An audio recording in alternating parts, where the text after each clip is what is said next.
Here we go with this shit again.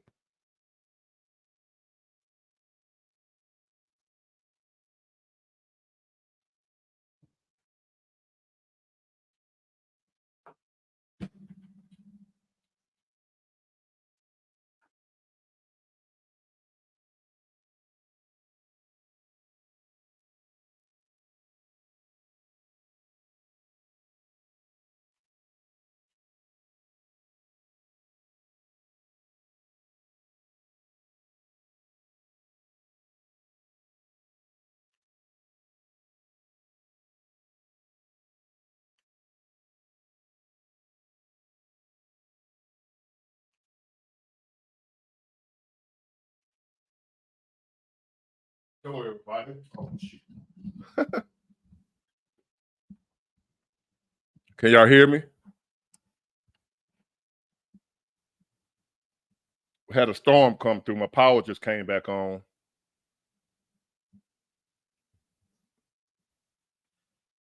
I was supposed to start at 7. I rescheduled it to 7:30, but the sky fell out.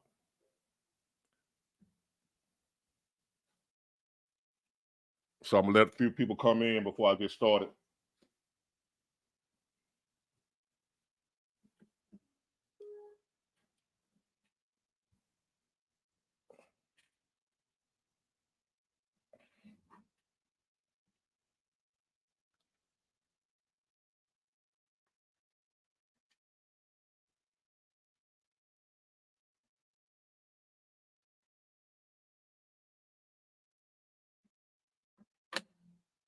Hold on, y'all.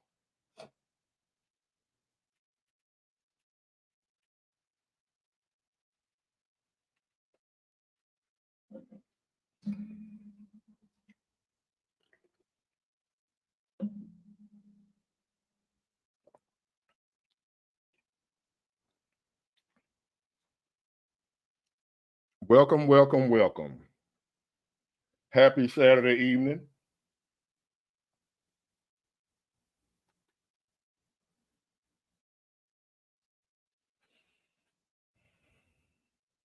I'm good, Osland. Good evening.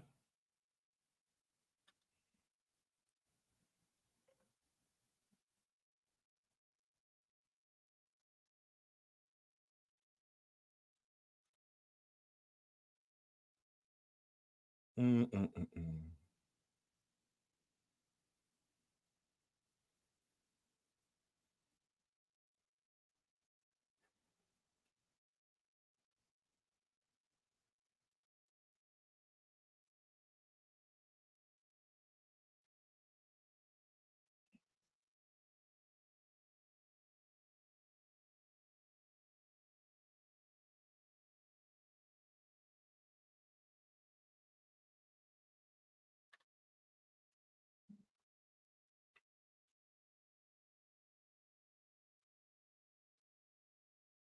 Trying to make sure everything connected, y'all, cause had a power outage. It's still storming, so if everything just shut off, just know what's going on. We're still storming outside. I don't know if you can hear the thunder or whatever.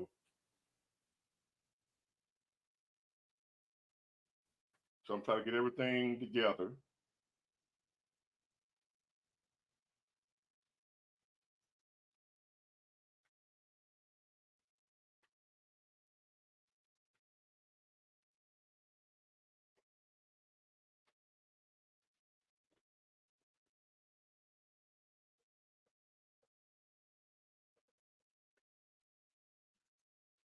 Seems like we were just in here. Oh, we were Thursday.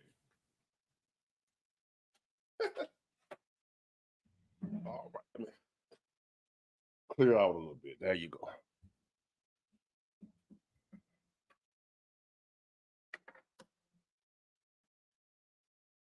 Your divorce about to be finalized. Bless your heart. Join the rest of us. You're not alone.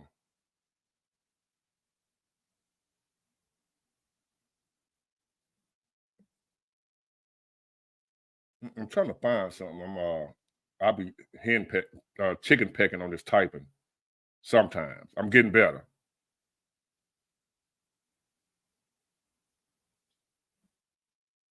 I'm trying. I guess they don't have a. Anyway,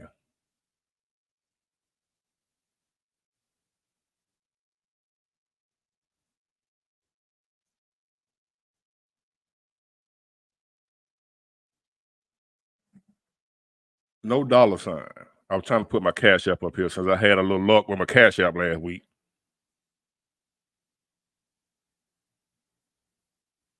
So I don't see the dollar sign. I'm looking, but anyway,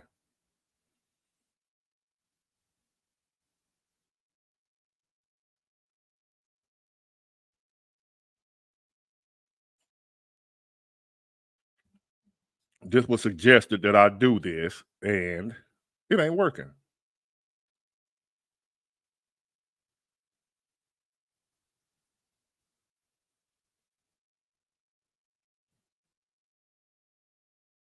I'm just gonna spell it out.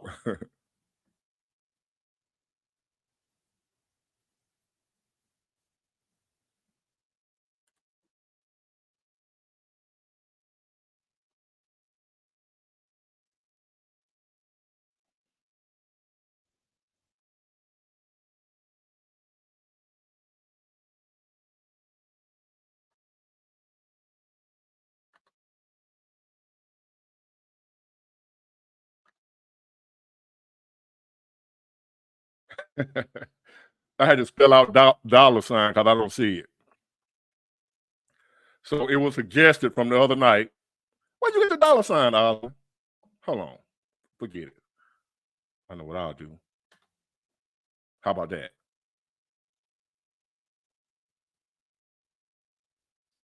Where you find a dollar sign at, woman?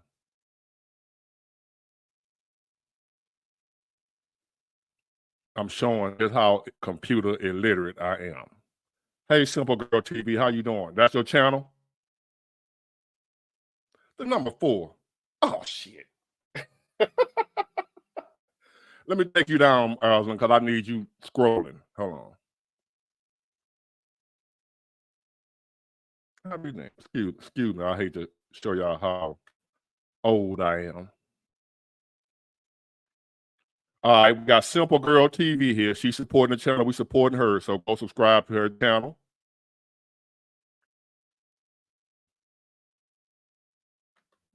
Now let me do this again, y'all. The number 4.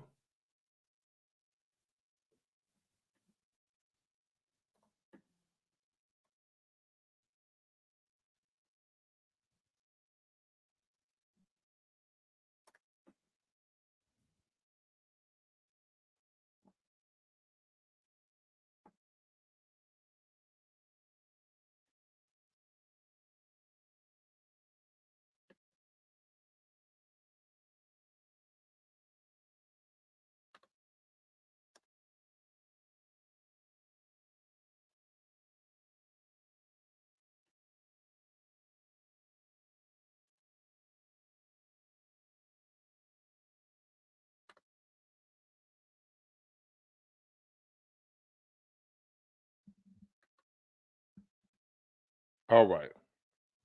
Now I told my man I was gonna I told one of you guys I was gonna address an email topic on here because I was running late, running behind, and I really wanted to get to it because I really felt what he was saying. It's still storming, y'all. So remember, if the power go out, I'm in a storm right now. It is actually boom, boom, boom, boom, boom, boom. So I want to do something different, and I want to go with this email topic. Let me see where you at, my man. I ain't gonna say your name. Don't worry. Glorious love. I was getting flirts before I started the channel. This ain't nothing new, so that's how I know how to handle it. I'm made for this. I am made for this.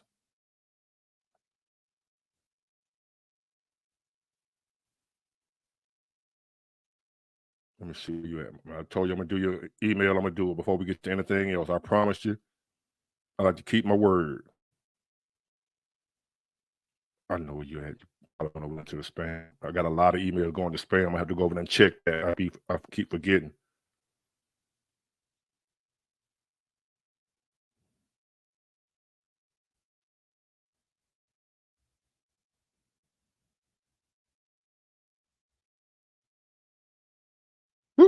You gonna kill me? Another death threat. What up, my man Damon? What's up? What's up? What did I do with this?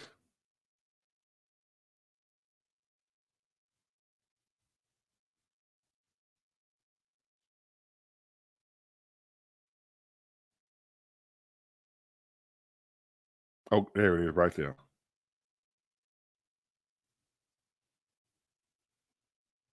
All right.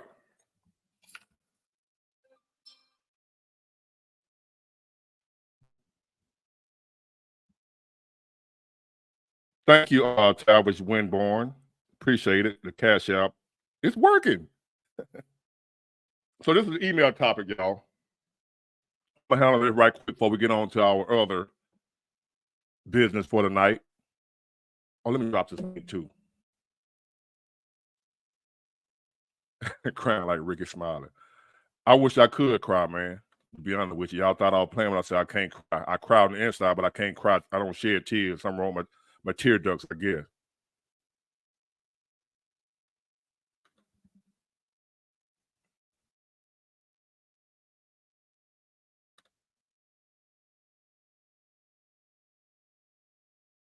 Okay, here we go. This from a young man, right? He says he's 29 years old, and for the last 2 years, he really just understand what it is to be a man. Listen to me and Andrew Tate a lot. So, my question is, how do I not resent my dad in a sense for not giving me anything mentally to prepare me for this life growing up?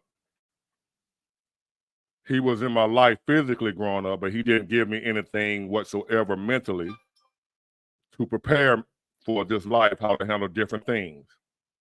When growing up, he would call me names for being fat, and he didn't sit me down at all and tell me how to be a man, how to deal with a woman, what to expect from life, etc. How to deal with life's pain, problems. I'm learning all of that from outside sources from the internet. You got to be careful about that too. Be careful who you're talking about learning from on the internet. My relationship with him is okay, no problem with him whatsoever. We have little simple combos that be about nothing really. Those little simple conversations you having with your dad that you saying about nothing, they're about a whole lot. Oh shoot, that I told y'all I have a storm going on. So now I'm looking at I'm so sick of this shit. Come on, come on. 2 bars. There it go. I literally have a storm going on right now. I hope I don't hear the siren going off. Cause I'm in what they call tornado row. I'm in an area of my city where tornadoes hit. And we got that boom boom going on the outside. But now, back to him saying him and his dad have simple conversations that's not about nothing really. The fact you have a father that'll have conversations with, they are about something. The fact you got a father to have a conversation with, you talking about something. A lot of times, a conversation with your father ain't got to be no deep, all the mysteries of the universe type shit. Damn, John, child, you homeless. Hey, hold on, I'll get to that. Now you asking like your father didn't give you certain things, didn't teach you this and teach you that, right? And I told you there's a person can't give you what they don't have, whether it be your father or whoever. They can't. Don't expect some. If you're not getting something from a person, a lot of times they can't give you what they don't have. I think it does. My cash app says J. That's it. Yeah, JWH. That's it. Because I didn't want to put my real name up there. Robinson family. I got a lot of trolls, what have you. And let me see. I just got a couple more. Let me thank y'all. So I am truly not ungrateful. From $1 to 1,000, I don't give a damn. I'm grateful. Deanna Robinson, thank you. Corey Smith, thank you. I appreciate it. Now, as far as your father calling you fat, this, that, and the other, I remember coming up, man. I come up. I get. I'm cut from a different cloth, and people that grew up during my time can relate to what I'm saying. Man, them old men, old women, they like, "Man, go sit down, stupid." For some reason, I didn't take it personal. I was just like, it's just cussing. They cussing. They mad. I mean, I kind of like. I didn't like my mom called me out. If I couldn't tell y'all what and I know my mom loved me. I know my dad loved me. I couldn't dare tell y'all some of the things my mom done said to me when I was growing up, because y'all will swear she was a deadbeat parent. Y'all would swear he was a deadbeat father. It was nothing to the contrary. I had great parents. It was just a different time. We was raised different. I don't, like I said, a lot of times, I don't mean to call you soft, but your generation and younger is soft as hell now. That's why they quick to pick up a gun and blast, because they so soft. I've been called all kind of, man. So I'm not trying to put you down or what have you. The fact you had a father there, that's a blessing. As I said, in relationships, it's the same thing with your mother and your father. You're not gonna get everything. You're not gonna get everything. Hold on, John Child, I got you. What you do? You homeless. You're not.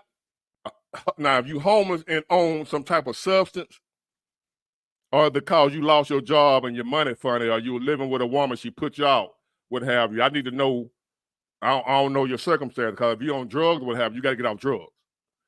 A lot of people out here homeless because they're on drugs. But nowadays, we got some new stuff going on. Working people that are not on drugs. The economy we living in, the rent going up so high, and the other bills and stuff like that, people can't afford the bills. So it depends on why you're homeless before I can tell you what to do. No drugs or anything. It's just that you can't afford to pay rent. So yeah, you had a father, especially nowadays, to have a father there. You say your father's present in the house, what have you. You winning.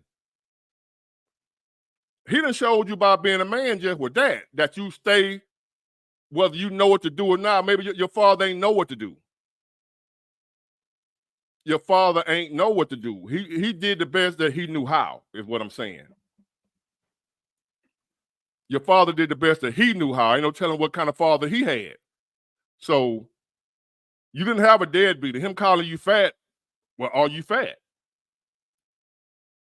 Cause I was fat, and they called me fat, and get what I did? I lost weight because I got tired of being called fat. I didn't go in the shell and fold up. When I got tired of being called fat, I lost weight. I was fat too. So basically what I'm saying is, grow a pair.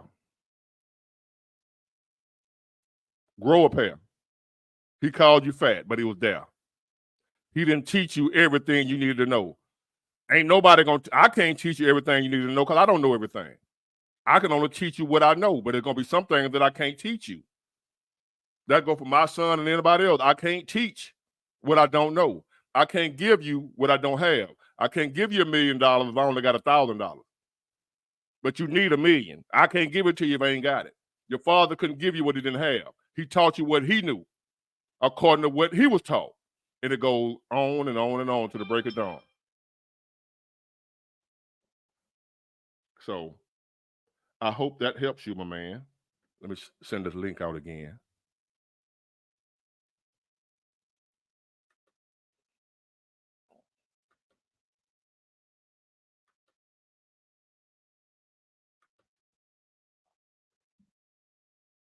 And as y'all know, if you don't know, now you know. I didn't work at all this week either. I think I worked 2 days this week. I worked 2 days this week. And I'm still, which I'm gonna stop doing. I ain't doing this no more.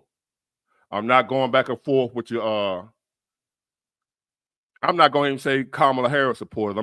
It ain't about Kamala Harris, because it don't matter who they put in the place to run. It's still a Democrat platform. It's gonna still be what Democrats believe in. It ain't got nothing to do with her. She's just one of the worst, but it ain't got nothing to do with her. I don't care if it was a man. I don't care who it is right now. I'm not voting for a Democrat for one of the reasons. Hold on, I'm gonna show y'all this some information I got, which y'all should already know about it, about all this money that these damn immigrants getting.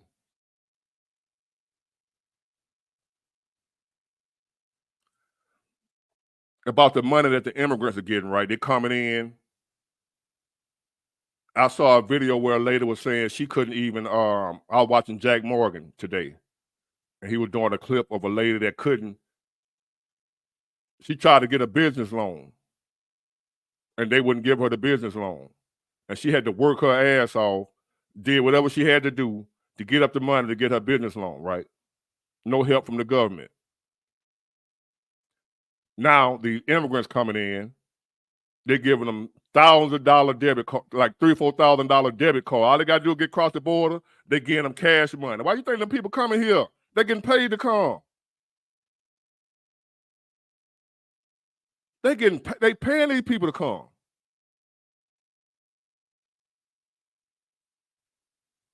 Thanks, Edwin Lewis.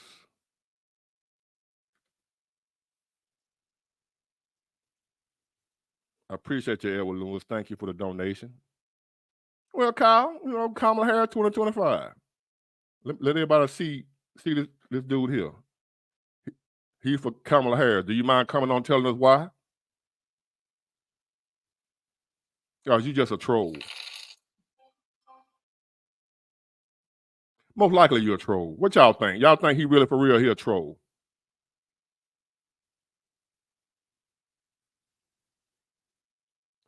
No, I'm not gonna even entertain that foolishness. He ain't gonna come on here. He just running his mouth. I ain't ran across now yet, y'all. Nobody telling me why they gonna vote for this lady. Nobody. Even if you ain't voting for Trump, I don't care about that. This ain't about Trump. Leave Trump out of it. Please, in this conversation, leave Trump out of it. Tell me why you voting for her. Not about how much you hate Trump. Tell me how much you love her and why and what she gonna do.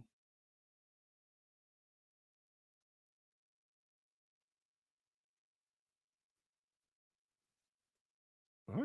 Anyway. And to you people threatening me and stuff like that, I hope y'all don't really think I'm scared or something. Like I really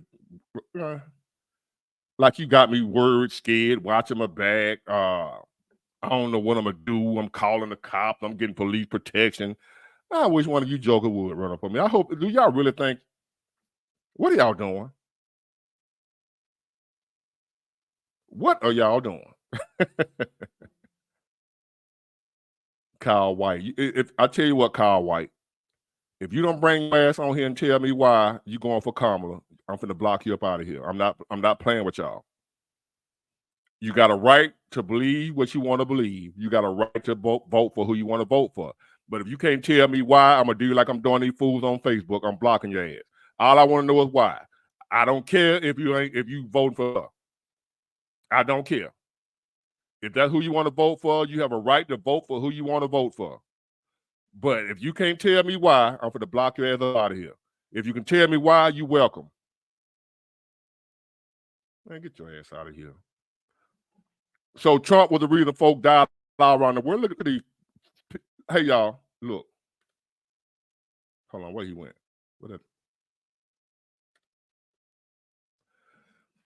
Now, this is a prime example why this woman might win.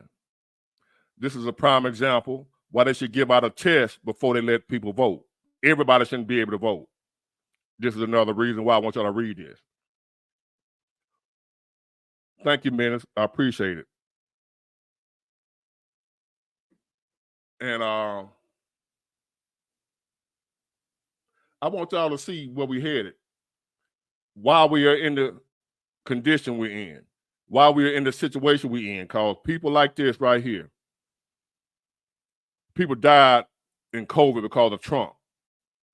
Trump the reason COVID killed people. I guess Trump created COVID. I wore a mask. Didn't care what Trump said during that time. I was one of them people. I even got the vaccine, y'all. I was stupid. But I got the vaccine, ended up with COVID.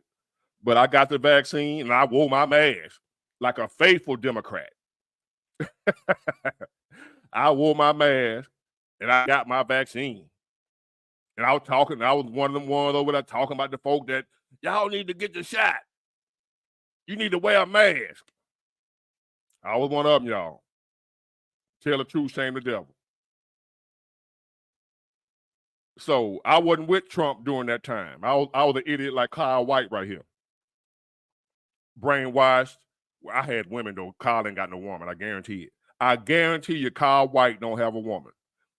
Now I had women, still do. Not women, but you know what I'm saying. I don't play around like that. But I got my pick. Kyle White is a cat man. You know how y'all say the cat lady? Here we have a cat man. He got a cat at the house. That's who Kyle White is. You believing Trump is responsible for what happened with COVID. When he was trying to point us in the direction of what was really going on, where it came from, he's a racist. He's xenophobic or whatever you call it, where he was saying it came from China. Anyway, get this clown out of here. And when he come back up here, I'm gonna block him. He ain't talking about nothing. You getting on my nerve. Y'all ain't welcome here. Democrat, as Dr. Umar called them, Democrat shields.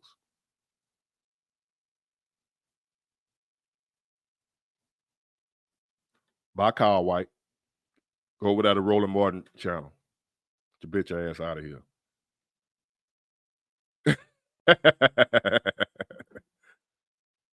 Something happened. This is just my theory. Well, I don't want to talk about the C word because they don't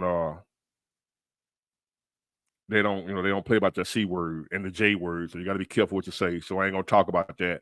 But it wasn't it was y'all know what happened during COVID. Now I want to talk about something else too. If the Democrats win,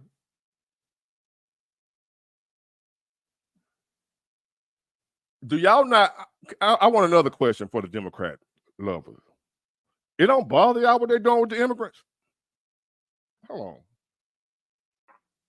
That don't bother y'all. I got it. As a matter of fact, we're gonna be on the immigrants for a minute. Cause this is absolutely crazy.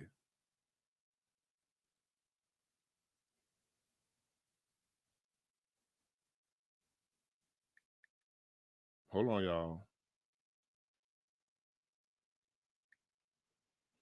This is absolutely crazy that you got people out here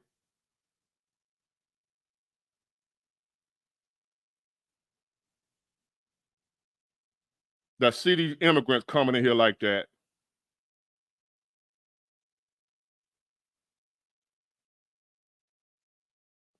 And they'll have a problem with it. Now I'm gonna play a clip. I'm not gonna show his face, but I watch him every now and then too. A guy by the name of Anton Daniels. I'm no hater, you know what I'm saying? A lot of people don't like him either, but I don't care who y'all like. Man, I like who I like. You can like who you like, what have you. I support people that just doing anything positive, man. Whether you agree with them or not, I support them. I don't give a damn about that crazy shit. So a lot of people don't like Anton. I don't like or dislike him. I don't feel for people like that. If you real, I rock with you. If you ain't, I don't. Let's see what Anton talking about. I found this great thing out on TikTok, and I knew I had to get it. Find more fitness gear on TikTok. Hold on, y'all. Like empires, prices rise and fall. Right now. It said my friend was behind a Venezuelan woman in line at a store, and the woman left the receipt, which is not abnormal. People don't want to take their receipts. I don't always take my receipt with me either. Even when I go to the bank, I just give it back to the teller and say, hey, can you get rid of this for me? Look at this. EBT and look at the cash balance. We'll let them tell us it's no help though. The cash balance, if you look at that right now, the EBT cash balance is $4,400. The food stamp balance is $13,000. I've been covering the migrant crisis on the Millionaire Morning Show for over 2 years now. Well over 2 years. I've been watching them flood into the country. I got one more. Well, I got plenty more, but I want to show another one. This is about taxes paying for 10,000 unused hotel rooms. Well, how are you doing? I'm doing well, thank you so much. I'm sure you've heard about the comptroller's report. And I think Mayor Adams, Eric Adams, that's Chicago, ain't it?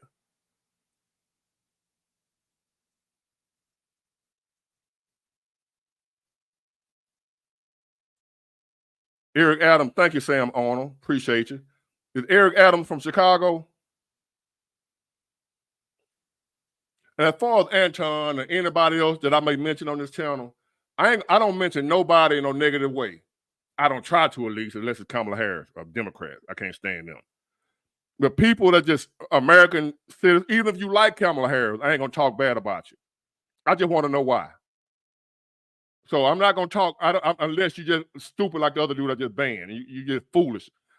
Because once upon a time I was a Democrat and I thought I knew what I was talking about, and I didn't mean no harm. So I understand that they think they are right. So I get it. And at the time, you couldn't tell me I was wrong when I was a Democrat that I was wrong. You couldn't tell me. I had to find out on my own. So I'm gonna have the same patience with people that are still Democrats that don't understand yet. Their eyes haven't been opened yet. Everybody don't get saved at the same time in the church. So here we go. This is Eric Adams been asked about.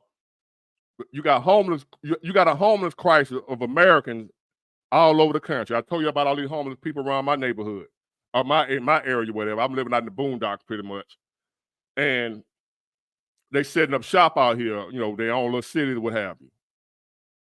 And our government is not like putting them up in a hotel where you homeless and you having a hard time, what have you. You know what I'm saying? So we're gonna give y'all a hotel room, a debit card with thousands of dollars on it, and food stamp. They're not doing that for American citizens, but you come over here legally. So I got some advice for the, let's try this for the guy who said he homeless. Try this. Go to the immigration office, wherever them immigrants going, and say you're not from here. They'll take care of you. Try that. See how that works. Don't let them know you're an American citizen. If you're homeless right now, and if you happen to be listening to me and you're homeless, because you probably don't know, who knows, Obama phone or something. But if you happen to be homeless right now and you can't get any help, go tell them you are not from you're not an American citizen. Tell them you're from Venezuela some damn well. And you don't have a social security name and your name Ruiz. Try that. On Jacksonville, it was a very hectic time. We were dealing with this huge emergency with the migrant crisis. The report talks about how the city paid for nearly 10,000 unused hotel rooms, and that's taxpayer money. Can you talk about what was happening at the time where that was allowed to happen? We don't have enough time to talk about what was happening at the time. Trust me, when we were getting these large number of people who were being sent from Texas and other parts of the country. At one point we were receiving 4,000 people a week, 8,000 every 2 weeks, 16,000 a month. We had a total of over 210,000 people that have arrived at our city, larger than the size of Albany, New York. We've all heard this over and over again. And when you get that call in the middle of the night, you need 200 rooms. A bus pulled in, you need 150 rooms, you need 300 rooms. You don't have time to call Motel 6. You better be prepared. And that's what this team did. And it is very comfortable to sit in the bleachers and, just be a detached spectator. But when you are running. He sound like a damn fool. So our homeless issue that we've been having, that ain't no big deal. But because you got migrants coming from wherever, and shout out to the governor of Texas. Get y'all ass up out of here. That's what he said. Send, y'all want them up there. Y'all talking all that. We love them and just send them right on up there to y'all. And that's what he did. Send them on up there to New York and Chicago and them other places. Them what you call them, sanctuary cities. Send them on up there. And they were talking all that when they were staying down there around the border, around Texas or what have you. Now they sending them up to your backyard. Now what you gonna do? Well, they showed us what they're gonna do. They're gonna use our money that they taxing the hell out of us for. Here we got a man on here talking about he's homeless. He ain't gonna be able to get no help. But try what I just said. Go in there with I said go in there with an accent. Tell him your name Luis. And you from Venezuela. You don't have no ID. Don't have no ID or nothing. They don't care about ID. Just make up a name. You don't need no ID. None of that. And use that for a little while until you get back on your feet. Appreciate you, Jane Doe from Chicago. Sam Arnold, for guys 25 and younger, should we focus on leaving the U.S.? No, where you going? The whole world fucked up. And thank you for your donation, but no, where you going? No, we ain't leaving the unit. We're not going to let them run up out our country now. We're not doing that. They ain't running us off. I was born here, and through the grace of God, I'm going to die here. Unless a great flood come through and wash me off somewhere else. But other than that, I ain't going nowhere. We gonna get this back how it's supposed to be. I wish it, no, young man. Stay right here, hold it down. We're gonna figure this thing out. One way or the other. Cause if Miss Lady get in, it's gonna be so bad to where everybody gonna eventually be on the same page. Even the people that think we crazy now, because I used to think y'all was crazy. You Trump supporters, you looking at one of the biggest ex-Trump haters in the world. Me. So I don't think nobody alive hated Trump like I did. I was ready to fight anybody that said they were for Trump. I couldn't, and now here I am, getting called sellout and what have you. When at one time I despised him, but I ain't know no better. I'm admitting that, but now I do. What happened was the Democrats so bad, the way they forced me to open my eyes. I was asleep, but they were so bad, they shook me so hard the way I had to wake up to what was going on. So that's what happened. And if y'all don't mind, hit the like button. I don't normally say all that, but I see y'all saying it for me, so I might as well join in. Hit the goddamn like button. Or don't be a hater all your life.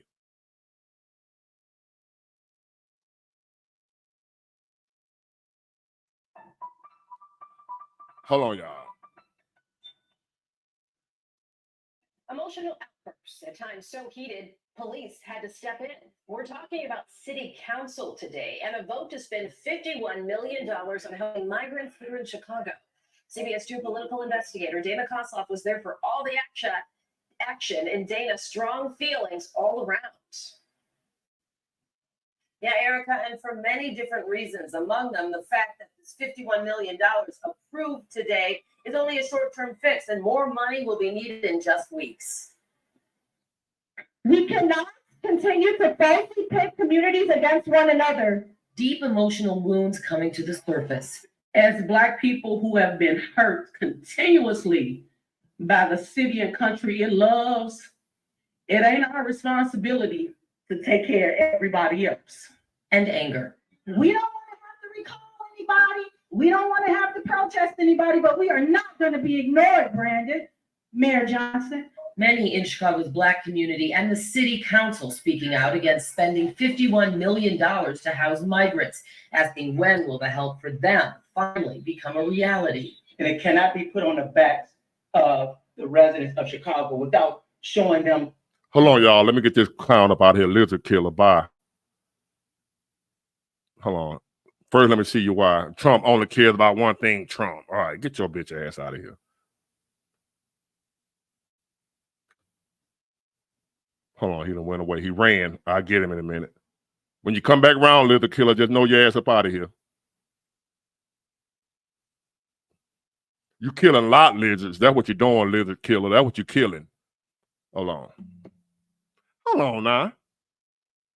Now he's saying, I forget it, y'all.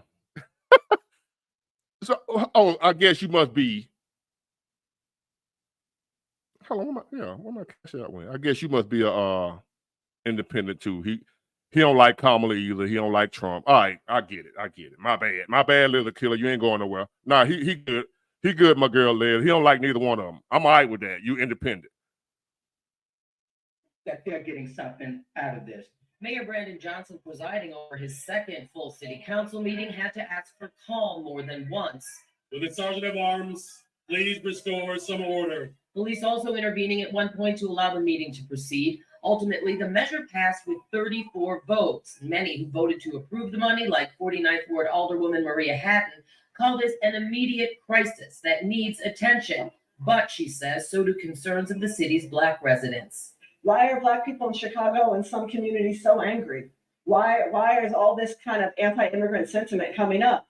And I want to explain to folks, it's because if we cared as much about Black people and had over the decades as we do about everyone else, we wouldn't be here. But the money from a 2021 budget surplus will only last 1 month. Many older people say it's time for a long-term plan and some state and federal help. With that, should taxpayers be concerned?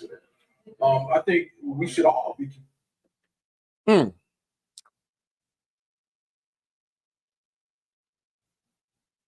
So we can get the migrants all this. Hold on, let me deal with this dude. Trump not saving us. He failed miserably the first term. Yeah, he failed miserably, all right. I was working my ass off. I was so tired of working. I was so tired of having a nice bank account. Yeah, Trump failed me big time. I'm talking about I was working every day. You know how I was working on weekends. He sure did fail, Alan Olive.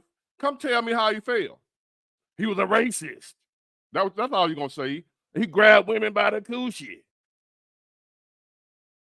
Okay, come, Alan Olive. I bet you won't come on here and debate your point.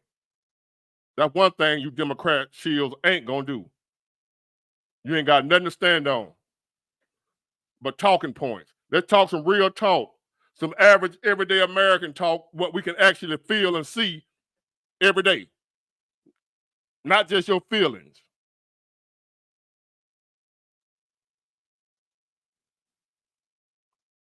No, he ain't gonna come on here. I don't even know why I'm talking to these dudes.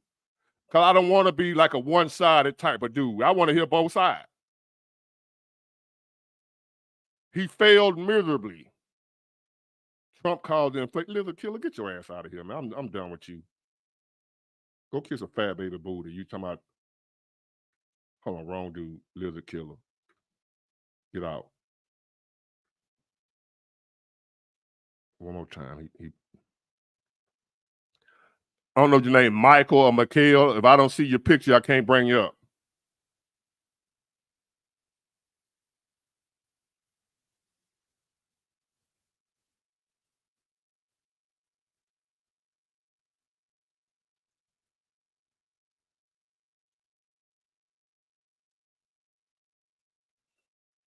Hold on, y'all.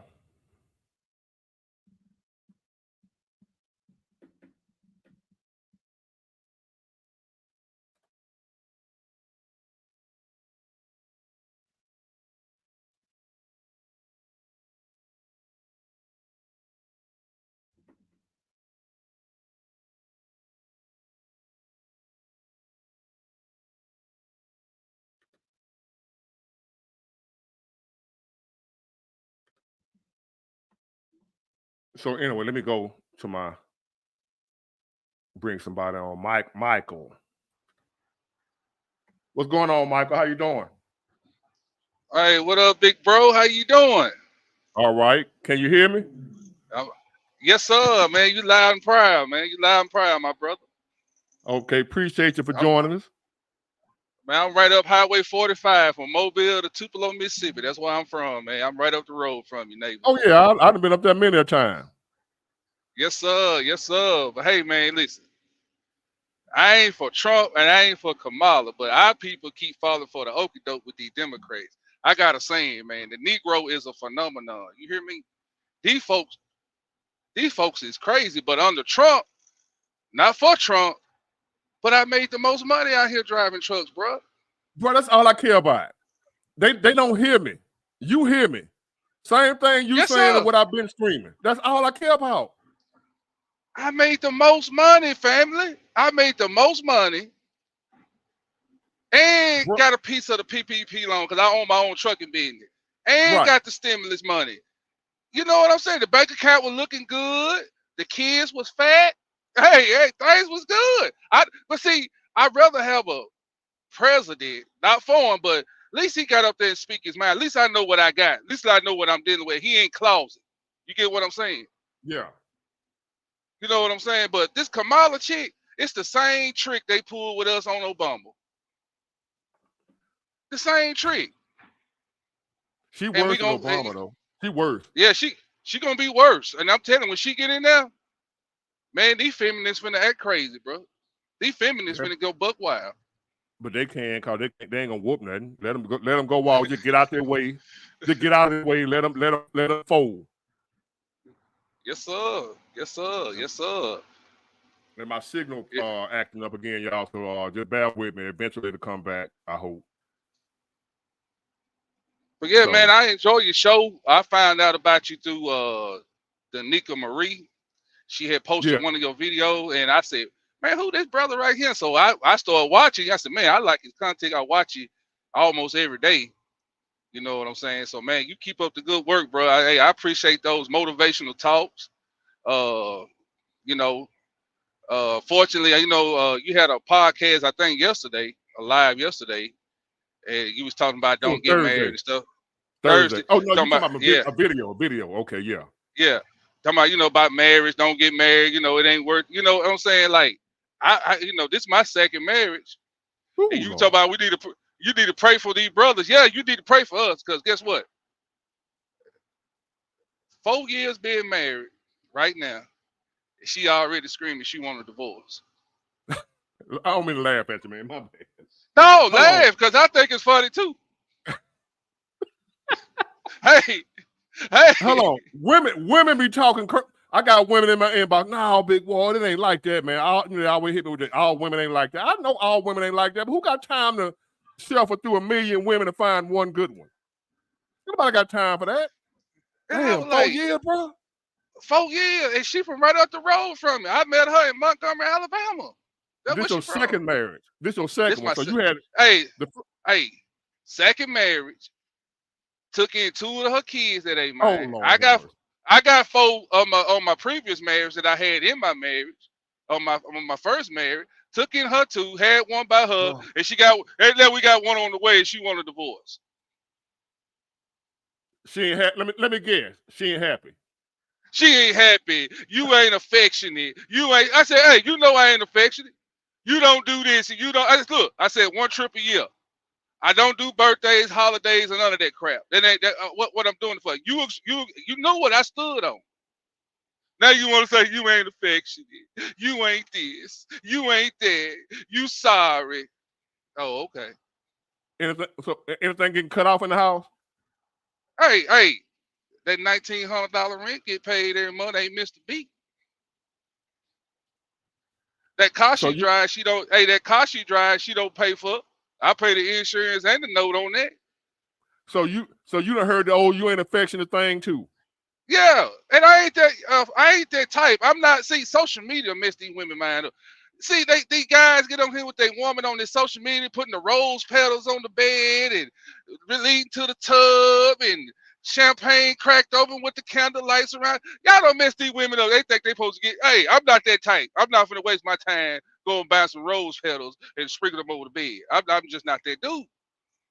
Well, they not that dude either. They doing it for views. Cause in real life, he Right, probably slapping taste out of them mouth behind the scenes. right, right, They getting right, right. views. People getting paid for that to get people got to watch that mess. God, dog. Yeah, man, and that's what I'm saying. It had poisoned the Damn. mind of our women, man. Social media has jacked them up. You know what, bro? I grew up. I'm a '70s baby. and I grew up with an older man. As far as I was adopted, but I was adopted by an older man, an older woman. They looked like they could have been my grandparents, but they were my parents. They adopted me. Right. My mom was so happy with my grandpa. Miss Nancy Harris, that was her name, and his name was Joseph Harris, right? And Right. he was a serious, like I am, a serious, stern type dude. He ain't do all that hee ha ha. I got a sense of humor from my mom. It's just hereditary. My mom is wild. So my biological mom, rather.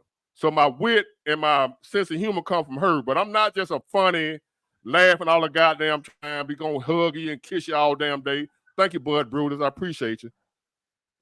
But I'm not that dude, right? Just like pretty much most men are not. But a lot of women back then, they didn't want these kind of men that we got nowadays. All that my grandma ain't want all that goddamn hugging and kissing and shit. Better take your ass to work. Pay these damn bills. That's right. That's right. I grew up when I thought a man was a guy that took care of his family, wasn't gonna let nobody bother, hurt, or harm his family.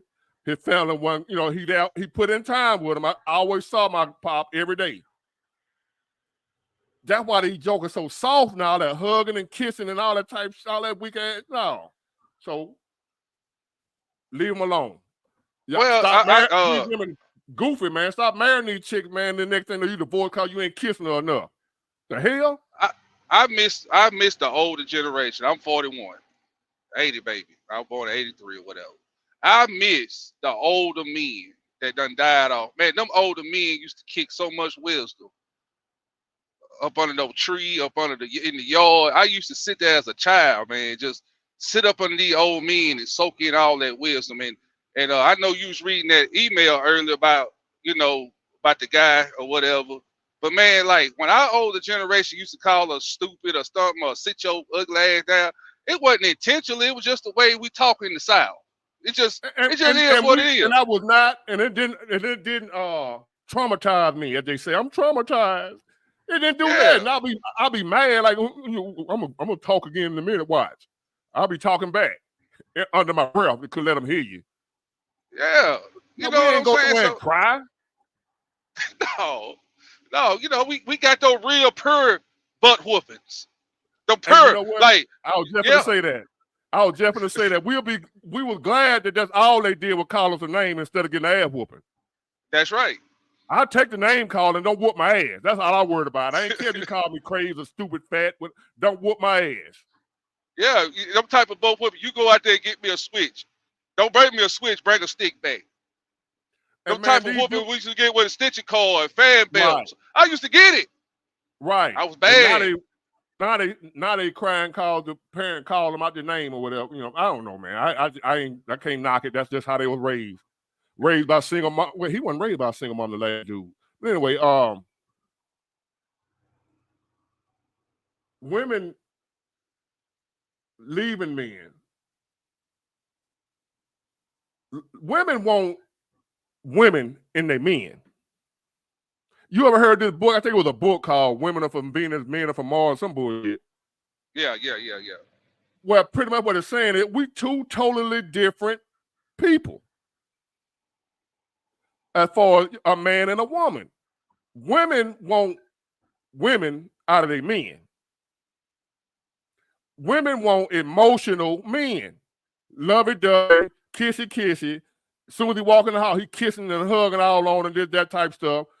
And if he ain't, look, when I was doing, I was a woman now when I got divorced, right? I was like, man, fuck these. Well, you still up there? Can you hear me, Michael? Yeah. Yes, sir. Okay. Yes, sir. I just put my avatar because I was messing with my internet running that camera because I'm driving. Okay, that's fine. But women out here leaving dudes because he don't kiss enough. He ain't affectionate enough. I done heard it all, man. Somebody told me that. I was like, man, I'm done. I give up. I'm not entertaining that crap, man. I'll be by my damn self before I be around here. A woman, and then they'll go cheat on you too now. Yeah. They'll use that for an excuse. He's not affectionate enough, and you don't. And they play these mind games. Like the one I'm married to, she's a very, very masterful manipulator. If you're a weak-minded person, she gonna run you. You can't stand on your feet. But see, I done been down this road before. This ain't my first rodeo. I know the tactics. I This know the better be your last. signs. And this the last one too. This the last one. You know what I'm saying? And I try to plead with. I said, look here, it's tough out here. You want to go on your own. You want to be single. I said, you just don't know what's coming down the pipe. I said, don't you know what's coming? Don't you know women gonna be selling their bodies for a canned kernel of corn here in a minute? If this economy crash all the way out, what you gonna do? Damn. You don't know how to grow nothing. You can't hunt. You can't fish. You don't know how to clean one. What you gonna do? Bruh, help us. I need your help, man. I need you to help. You were married once, right? Yes, sir. What happened with that one? I was 23. We got married when I was 25. We young. But I remained faithful until I caught her cheating with the D boy. He was all up in my house while I was on the road. I took that one hey, he called me, but he was a real dude because he called me. Y'all listen to me. I'm gonna give y'all the real story. God is my witness. He can strike me down right now. This brother called me on the road, bro. He said, bro, this girl up here talking about you like a dog. I want you to hear how she talk about you. Damn. He said, put your phone on mute. I got her on the other line. He clicked me over to hear her. This how he was talking to her. You funk ass bitch, you got a good ass husband, and this bitch, this, you a nasty bitch. I just got through messing with a girl. You come put my genitals in your mouth. Woo, woo, woo, woo. What about your husband? You know, she said, F your husband. She said, F my husband. He ain't shit. Damn. I want you, but you doing it. I heard it with my own ears. That traumatized me real bad. I wanted to off him, off her, and anybody else that got in my way. I was on edge, bro. I was a walking ticking time bomb. Anybody that would have teed me off during that time, a stranger, they would have got it, bro. And here's the thing, my man. You ain't the only one. I know. And women don't understand why I'm preaching what I'm preaching. Like I'm supposed to be looking out for them. I'm looking out for people that I can relate to because I can relate to what you're going through. I can't speak for women. Y'all already got people speaking for y'all and telling y'all queens and don't settle, and you got the Derrick Jacksons and you got all them folks. Y'all already got simps and what have you, and what panderers. I need to tell the truth to the men. Sisters, all you got to do is Google it. It'll pull the stats up. Who the black women in the United States file for divorce faster than men? Men want their families. It ain't. I'm telling you, men want their family. I wanted my first family. I want my second family. But hey, if she don't want now, it is what it is. I done been down there. I ain't even heard about the second one. Oh, you want a divorce? Okay, fine. And you young brothers, quit. Don't let these women trap you with these kids. I'm gonna say it. If you can keep your wee in your pants, because I got a new saying out here now. The child support system is the new RICO charge. You don't want to go on that 21 year sentence ban, bro. That sentence you're gonna have to serve for 21 years. Damn, bro. $700 a month times 12. Then you take that and multiply that what you get by 12 from 700. And then when you multiply that by 21 years, that's $176,000 you done spent out. Then that didn't include the other little funds you spend when they come see you for getting McDonald's and birthdays and all of that. And Christmas and all that. Health insurance. I pay $11.55 a month for health insurance. That ain't including child support. That's just health insurance. Damn. And Big Ward, it's amazing you ain't lost your doggone man. I ain't lost my man. Brothers that strong like us, that we had to get in these trucks or in our personal space and talk to the Most High, to the Lord, for strength. to be strong and to stand. Because like you said you heard that voice say, "Don't give up." I heard the same voice. Don't you give up, brother. Son, don't give up. I'm gonna Damn, bless man. you. I'm gonna keep you. I'm gonna guide you. I'm gonna mold you. Lord have mercy. You sister that's in that chat and that's married, fight to keep your marriage. I'm telling you. Cause what's coming down the road, you're gonna need two people. You're gonna need them. She said we picked Osmond said we picked wrong. It's still our fault. That we believed in we believed the woman. It's your fault that you believed her. You picked wrong, Michael. Oh, okay. Well, let me tell you this then. Now, you know what? This ain't the podcast for it. I will go. No, I'm gonna say this. I'm gonna say this to that right there. That you pick wrong. I guess we all pick wrong. So since we can't pick right, don't pick at all. How about that? That's right. Since you say we pick wrong, just don't pick at all. We ain't fellas. From here on out, the women say we end up with these bras because we pick wrong. Ain't got nothing to do with the women fooled us. Ain't got nothing to do with the women were one way when we started out and it ended up in another way. Ain't nobody in their right mind gonna get with somebody in the beginning that treated them bad and stay with them on day one. These women started off treating you like a king. Bruh, what up you later saying? on. Tell you the cooking, the being feminine, soft-spoken, kind, rubbing your back when you come out the road, running your bath water, all of that. Then you thinking in your mind, man, I got me something. Let me go on and lock this down. At time when she get that commitment, you getting sex every doggone night. Sometimes you getting too much of it. Then when you say I do, oh, the water cut off. She cut the water off from you. Now she want to ration the coochie out. Because she done got what she want. She got that commitment. Don't sisters, don't come out talking about we pick wrong. No, she said it. So therefore, we got a solution to that problem. Don't pick it. Don't get them at all. We got thousands and hundreds of thousands, maybe millions of men around here that have been getting left, getting done wrong, getting dogged out by somebody they trusted and loved. So obviously we pick wrong. We don't know how to pick. It ain't that we got fooled. It ain't that we got tricked. It ain't that the woman acted like a queen up front and then changed later on. I'm a genius. I ain't that damn stupid. I'm not that damn stupid to marry a woman that acted her ass when I first met her. I'm not that damn stupid. She acted a plum ass on day one and I married her anyway. Do I look that stupid to you? Like I ain't got no game. If a woman can fool me, they can fool anybody. I done been with all kind of women that it wasn't worth a damn. So I call myself knowing how to spot them. And I got fooled. I got married, and that was something I said I wasn't gonna never do. I just knew I had the one. So I'm picking wrong. That's your explanation. And that's why women don't take I'm not women, that's why we don't take y'all serious. Cause you dust it off as we ain't just running across some bullshit now women. We just pick wrong. So that's why I tell men don't take these women serious. They think we joking. We think they take us as some bullshit. And we lose so much, man. We lose so much. We got to lose our house, our car, our possessions, a little money. And you know what? Who gains it all? The woman does. Hold on a minute. Hold on.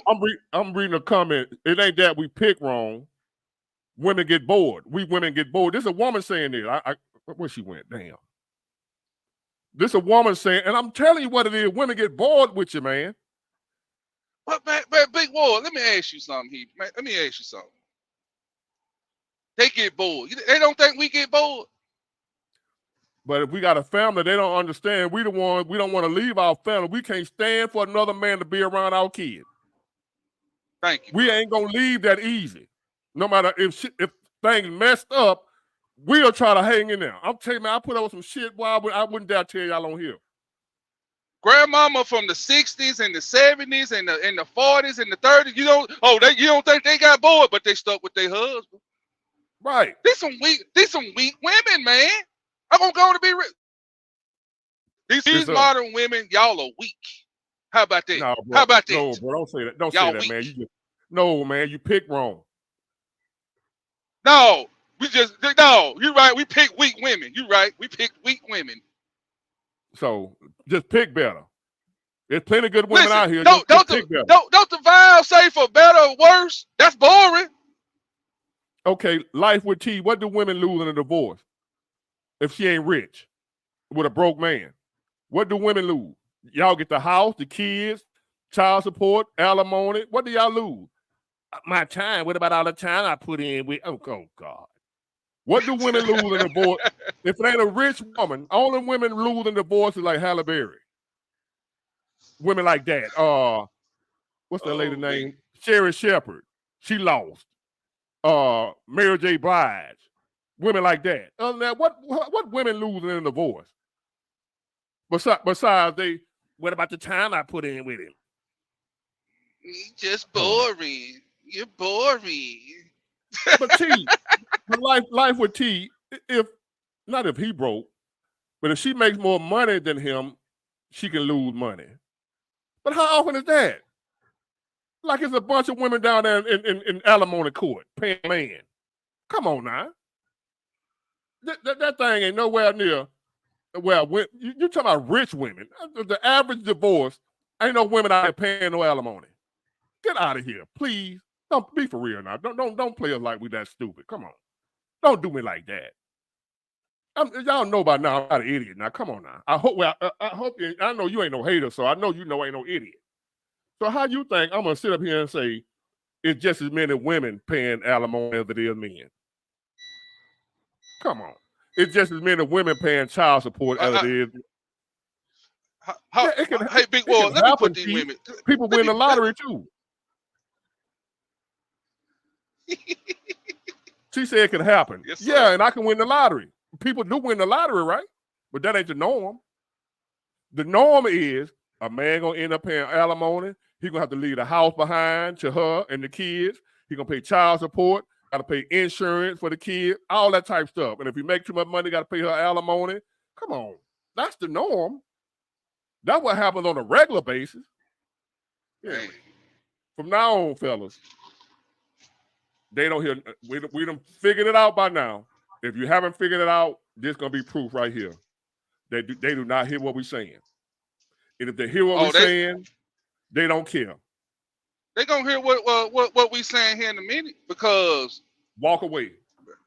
Big brother, let me quote one scripture. This scripture right here is Isaiah 4:1. They say, in the last days, 7 women gonna take hold of one man, and the woman gonna say, let us be called by your name to take away our reproach, meaning our shame for not being married and called by this man's name. It's coming, sisters. So hey, it's coming. It's coming. 7 women gonna take hold of one man. Now who the prize? Well, that's already going on now with that. What you call it? Polyamorous, whatever that new mess they got going on. Yeah, polygamy. They call it polyamorous, where you got more than one wife or girlfriend. I don't, right. One is enough for me. That's too many. Damn if I want 2 of them. I what I said. I said I don't. Hey, after this, bro, like you said, it's. I mean, I'm not shaming men on not getting married. I promote strong black families, black women, and black men. Man, But in this climate, in this climate, I mean, in this climate though, man, it just ain't worth it, man, because you don't know. You don't work hard. You're dealing with this woman. You don't put 5-10 years in this marriage, and then she want a divorce, and you lose everything. Man, that's devastating to a man. It just me. It just ain't worth it. Not in this system, man. It's just too much power given to the woman. That's just my opinion now. Just my opinion.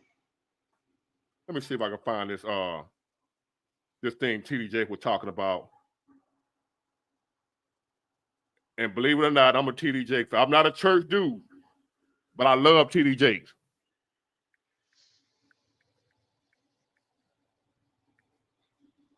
Hold on, y'all.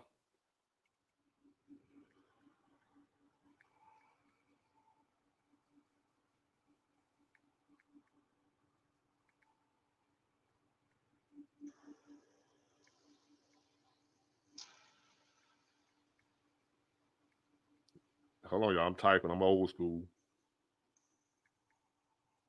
I hope they can. Oh, Lord, I hope I can get this clip.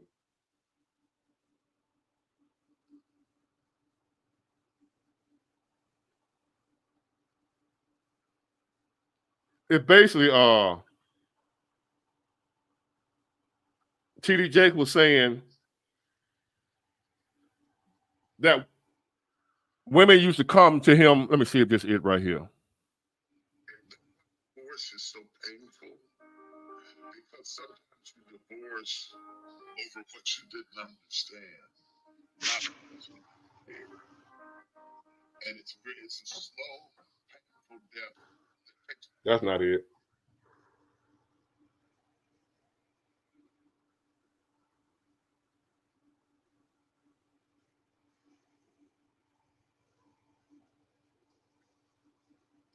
Well, he was basically saying, I would love for y'all to hear it in his voice the way he said it.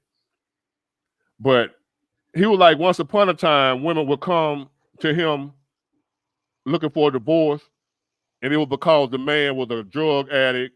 He was abusive physically, feeding outside kids, bringing home diseases and all types of horrible things, right? The way you be like, well, yeah, baby, you need to divorce that dude. I would agree, get away from him.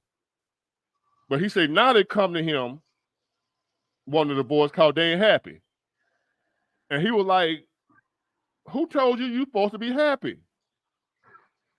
You're not supposed to be happy all the time. They think they're supposed to be just happy all the damn time. Who told you you're supposed to be happy? I tell you who told them. Atlanta housewives. Guess who told them? They ain't even happy. Yeah, man, it's crazy out here, man. It's just crazy. I don't understand. It's just like, and then I'm hearing horror stories about how the dating scene is. That men ain't approaching women. I don't blame them. I wouldn't approach y'all either. I wouldn't approach you. I'm not. When I'm done this time, I'm done. I'm all the way checked out. I'm just gonna raise these kids and keep it moving. Lord have mercy. Your second marriage, man. I got a friend of mine, man. Associate brother. I could, he on his fourth right now. Fourth marriage. So, and as a man, I'm realizing that ain't nothing, what I'm saying a woman ain't gonna relate to, they ain't gonna get it. So they can go over there and listen to the women, yeah, girl, go girl, get him, girl, all that type of stuff. Women ain't gonna relate to me. But you men know what I'm talking about.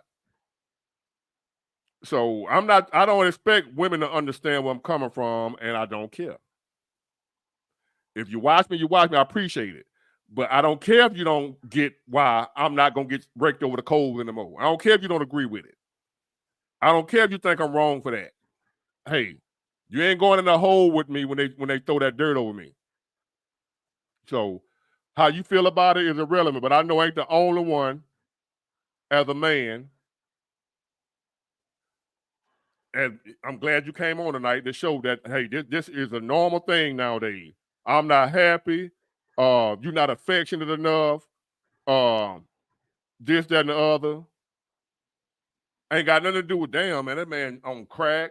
He don't pay the bills. The lights getting cut off. None of that. So, yeah, they say they want a man that's spiritual, a God-fearing man, a working man. Well, baby, a working man gonna make sure y'all got what you need and not what you want all the time. He gonna give you some of his want, some of your want, but not all of it. I mean, it's hard out here. We got inflation. We got to go against. You know what I'm saying? We are, black men. We already facing so many odds when we go out here in the world to fight, to try to make $1 and $2 and deal with all this other mess going on around us and trying to make it home safely. And then we got to come home and deal with attitude and all of this, man. Y'all just don't know, man. I just wish women would understand men a little bit. The black man a little better. You know what I'm saying? We ain't saying, kiss our butt and do what we say. Yeah, not do, do as we say all the time. But good Lord, woman has some. I wish our women use more common sense, more logic sense. I don't wish nothing. I wish to be a multimillionaire. That's what I'm wishing. I ain't worried about that stuff no more. I leave that to, if y'all want to still worry about what women want, what they feel, what they need, y'all knock yourself out. Knock yourself out. So yeah, I ain't mad at you. If that's what y'all still want to do, go ahead. But me, I'm trying to get a great life for my son, great life for myself, and anybody that's lucky enough to be in my life, you're going to have a great life too.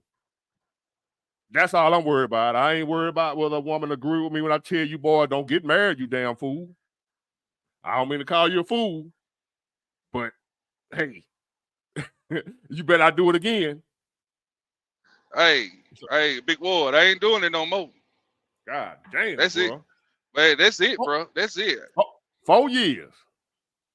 4 years. I want a divorce, and you know, Hey, all that. my boy say, when is a good time to get married then, Big Ward? It sounds like he think he being sarcastic, like I'm bitter and whatever. Get married when you want to get married. Get married right now. And when you get married, I want to come to your wedding. Where he went? When is a good time to get married? Right now. Go right ahead.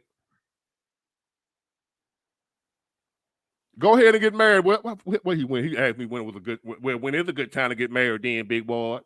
Sound like he been. You know what I mean? Yeah. So I hey, know. I'm just speaking for me. Right, and I'm speaking for me. But you want to get any man out here listening? But you want to get married? Go ahead, knock yourself out. I ain't telling you nothing. You do what you want to do. Hey, do what you got to do. That's what you want to do. Hey, that's what you want to do. But hey, you better take heed to these war stories we tell you. No, Don't take heed to that. Take your half ass on out there and get married. She love you, dog. She love you unconditionally. Take your half ass right on out there. I'm telling you, she love you. You know when I was the most happiest, Big Ward?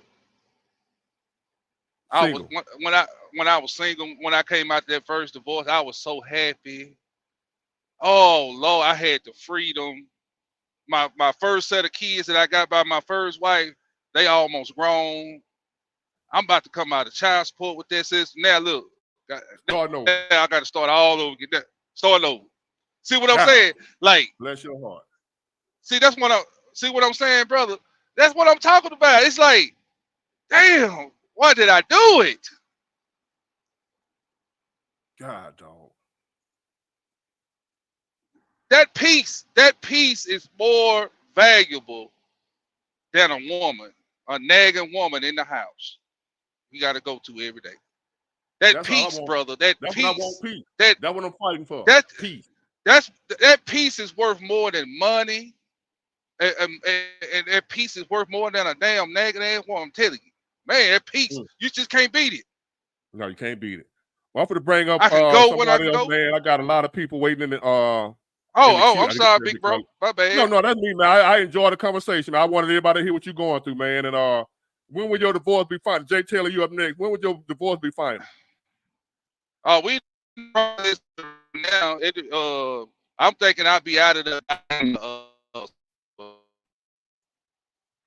Now your signal real bad. Oh, okay. Can you hear me now? Yeah, now I can. Through? Yeah, that's it. Okay, yeah, I should be out of there by September, end of September. Man, do that shit no more. Yes, sir. Man, don't do that shit no more. I'm a free man. Unless she's a multimillionaire. and I still ain't doing it. Shit. Or shit. If you're a multimillionaire, baby, I love you. All right, big man. I'll catch you later. I appreciate it. Hold on. Jay Taylor. Good evening. How you doing, man? Hey, good evening, Big Ward, man. Hey, peace of blessings to everybody that's in the chat, man. I'm Jay Taylor. I love your platform, brother. I've been tapping in with you, you know what I'm saying, for about I say about 2 months now. Been catching all the videos. I love the lives, man. So, love the content. A big fan of your work. And I'm also a truck driver as well. You got a channel? Well, I'm working on. I got one now with a friend of mine. We got one called the Kingpin. What's the name of it? The Kingpin and Crux Show is KINGPEN. And Crux is CRUX. And that's one of my handles, and I'm working on another one now. In home, I'm getting a studio together now, so I'm just testing out the equipment. So this gave me an opportunity to do that as well. I'm working on another one that's coming soon, sometime this month, with my sister Mika. So we gonna launch that probably the last week of this month. It's gonna be called Voices for the Voiceless. So we're gonna be covering a lot of the topics that you cover over here, as far as the election, relationship content, things of that nature. So once again,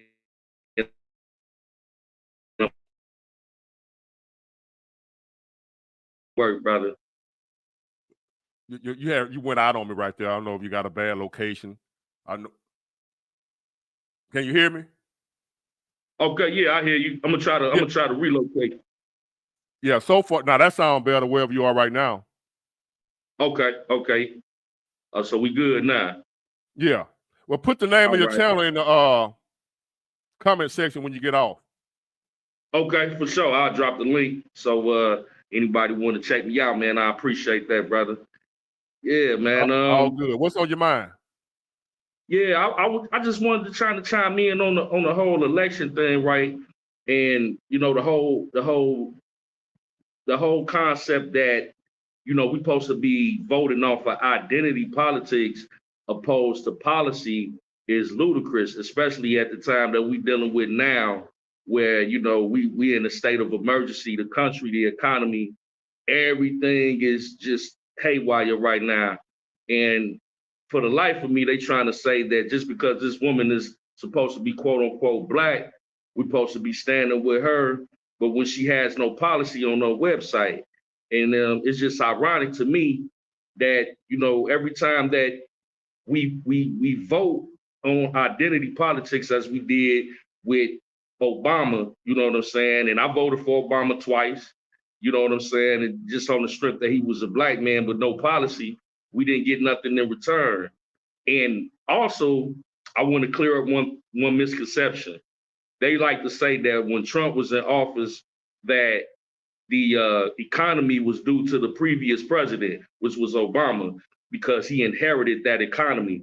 I don't buy that. I could understand that maybe for the first year you inherited the last terms, but that second year, that new policy kicks in. So it don't take 4 years to feel the effects of a new candidate that's in office. And I also want to say that, right wing, left wing, wings of the same bird. I was always a fan of that notion, but not in this particular situation.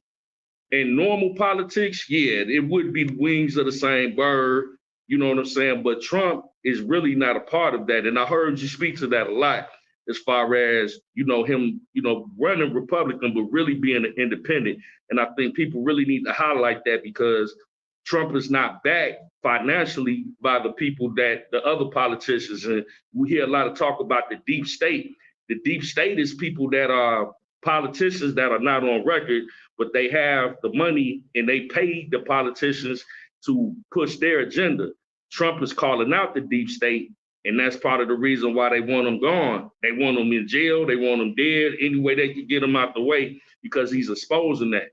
So I just wanted to touch on those type of topics, brother. But we could go to wherever you want to go with it. I'd like to hear your thoughts on that. Well, man, when Trump first got in office, now he did inherit a good economy. Yeah. That's fine. Okay, I agree. Mm-hmm. Biden inherited a good economy. See the difference? Exactly. Trump inherited a good economy. Now, Obama, I don't agree with everybody when they say Obama didn't do anything because Obama inherited a terrible economy. See, I'm the type of person, I always cared about the economy because I'm working, I'm trying to make money, I'm trying to get into business and stuff like that. I only care about who got the money flowing. I don't care about abortion. I don't care about reparations. I don't care about all those other, he ain't doing nothing for black folks. I don't care about all that. All I ever cared about was the economy and the ability to get up and go to work and get my own money. Whoever make that possible, whoever don't mess that up, I'm for them. Facts. When Obama came in, I wasn't working. It was fucked up like it is now, but worse. Absolutely. Banks closed. It was fucked up when Obama took office from George Bush. He turned all that around, and by the time he came out, we was rolling again. I got to give that man credit for that. Exactly. No, he didn't give us reparations. No, he ain't do nothing just for black people, but I consider myself black, and he fixed it the way I can work again. So I got to give the man props on that. He was solid. I give Obama an A-. He wasn't the second coming of Jesus. No, he didn't give us reparations. You know, he made bills for the gay people. I understand all that. But when Obama took office, we were screwed. Yeah. I was hauling gas at the time. I was a gas tank driver. And we don't never supposed to not have no work. Because everybody need gas. As a gas tank driver, I was working 1 or 2 days a week. Right. Like how I am now, but I'm import-export. But at least within, I was hauling gas. I was supposed to work regardless, like doctors and stuff. You don't never supposed to hear about a doctor not working. Exactly. So hey, as a gas tank, as a tanker driver, a gas tank, I wasn't supposed to be not working. When Obama took office, I wasn't working at all. We was in a recession. I think we're in a recession. We was in a recession. Mm-hmm. When Obama left office, we was rolling.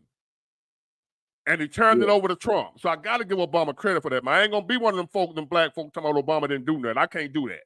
I'm going to give credit where credit is due. And I'll give Obama, you say a C for Obama, I give Obama an A, man.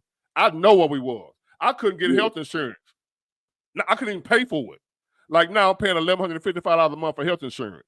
But before he got in office, because I had a pre-existing condition, they won't even take it. He changed all that. I couldn't even get health insurance, man. Hey, you know what? I stand corrected on that, man. When I think back, Obama did come in the office and he did stimulate the economy. And it was fucked up, man. People forgot. It was. Man, like they forgot. After W got up out of there, man, it was bad. We were done. So although he didn't do anything specifically for black people, you know what I'm saying? The economy was good enough for us to thrive in. You know what I'm saying? Let me ask you this though: for the people that say that argument, he ain't do nothing for black people. Mm-hmm. If the country on the brink, we're not on the brink. We was in disaster. Who in the hell got time to come in that word about him talking about he ain't doing enough for black people only? And the whole country fucked. Right. Everybody fucked, not just black people. When Obama came in office, everybody was fucked. Right. So what the hell you got black folks sitting around here talking about he ain't do nothing just for black people. The whole country was fucked. Hey, but you gotta look at it like this, big bro. We fucked right now, but they sending trillions of dollars overseas, you know, sending them relief, you know what I'm saying? While American citizens right here, they able to find trillions to send to Ukraine. So I don't know. It's kind of like it's a double-edged sword because you do make a good point when the economy is where it's at. We can't just pick out one isolated group and say we just gonna fund them. But that's exactly what they did. You know what I'm saying? Yeah, now that's what they're doing now. Right. What I'm saying is, whether it be Obama or anybody, when Obama came in office, couldn't nobody say that you're gonna do some jet for black people when the whole country, when you got the banks failed. Now people say, well, he bailed out banks. If he wouldn't have bailed out banks, your money was in the bank. Right. If the banks would have crashed, your money gone. Money gone, bro. People they not thinking like he bailed out the banks. No, he bailed your ass out. Mm-hmm. When they bailed them banks out, they bailed out the American people. But y'all ain't looking at it like that. Where your money at? Is all your money in the safe? No. Yeah. It was in the banks. If the banks would have crashed, your money would have went, pew. Hey, what you gonna do about it? What you gonna do? You ain't gonna get the money? Who you gonna get the money from? The people that had your money ain't got it no more. What you gonna do? That would have been millions of Americans, they whole savings and life savings and 401ks, everything gone. Facts. That man came in and saved the bank from crashing because he had to. If they would have failed, when they said they were too big to fail, they were too big to fail because if they would have failed, we all would have failed. And then he passed regulations once he got in the way that couldn't happen no more. Yeah. George Bush took away all the regulations. That's why I ain't for Republicans either, because they do dumb shit too. They removed all the regulations that controlled what the banks can and can't do. So Bush removed them. Obama added them back. Bush is what caused the banks and everything to crash. Obama came in, put the regulations back in place, came with some policy ideas. The cash for clunkers with the cars. I don't know if you remember that. You turn an old car, get a new car. It could be a car sitting on bricks in your backyard. You ain't have to do nothing with it. Right, so, exactly. That man did all that. That man did some brilliant shit, man. So I ain't gonna join nobody when they talk about Obama and shit. I'm an Obama fan. I don't give a damn who don't like it. I gotta salute you on that, bro, because that's he did do a lot of good. Man, for the whole country now. He ain't do nothing. Yeah. And if he did something for the whole country, and you living in the country, shouldn't you benefit from it? Hey, that's a fact. That's facts. That's facts. If we in America, if we do something for America, and I say this for people that's, because if they're gonna give black people reparations, who am I to say I ain't gonna take it? But we don't need reparations. We just need Trump's policies for the economy, and I'll be fine with that. Because and like I said, I'm a truck driver too, and I drive for independent contractors such as yourself. And even then, after we split the money after the fuel and everything, I'm still coming home decent enough where, man, my bank account fat. I'm going on 2-3 trips a year. You know what I'm saying? I'm, splitting the profit after all the expenses.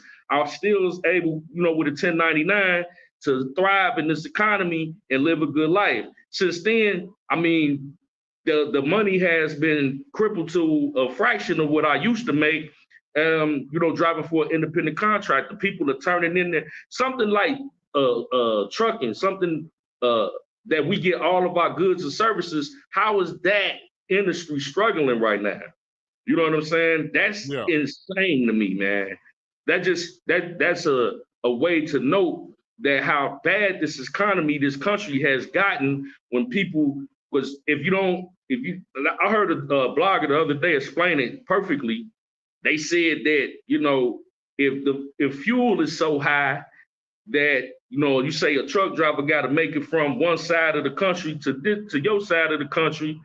If the fuel was used to be $3-4 a gallon, now it's $6-7 a gallon, every item in that truck, the price is gonna go up for the consumer because it's got to cover the fuel, right? So just for it to get to where it need to go, the inflation has to affect everybody: the consumer, the driver, the person that booked the load. I mean, everything goes up for everybody when the inflation is high. Now, when Trump gets in office, I'm praying that he does, and he's able to. I think he'll be able to turn the economy around instantaneously. I would think after 6 months we would start, because it's easy fixes that need to be changed up. Yeah, common sense stuff, man. Yeah.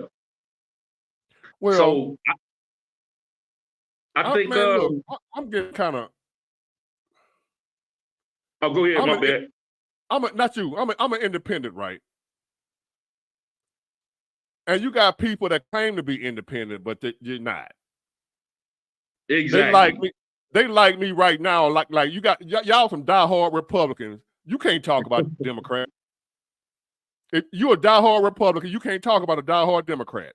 And I know that you're a diehard Republican because you ain't telling the truth about Obama and you're lying. I just sat here and named the stuff that man did. And y'all still come out. Cash for Clunkers was a disaster. How in the hell was it a disaster when the car industry, we cannot have the car industry fail in America, you fools? You got to get credit when credit due. You got to get credit when credit due. Obama did that, man. They Republicans. They talk shit about Democrats. That's why I say I don't like neither party. Dumbass Republicans, dumbass Democrats. I don't like now one of them. Exactly. A lot of people misunderstand me when I say I'm an independent that don't like Kamala Harris.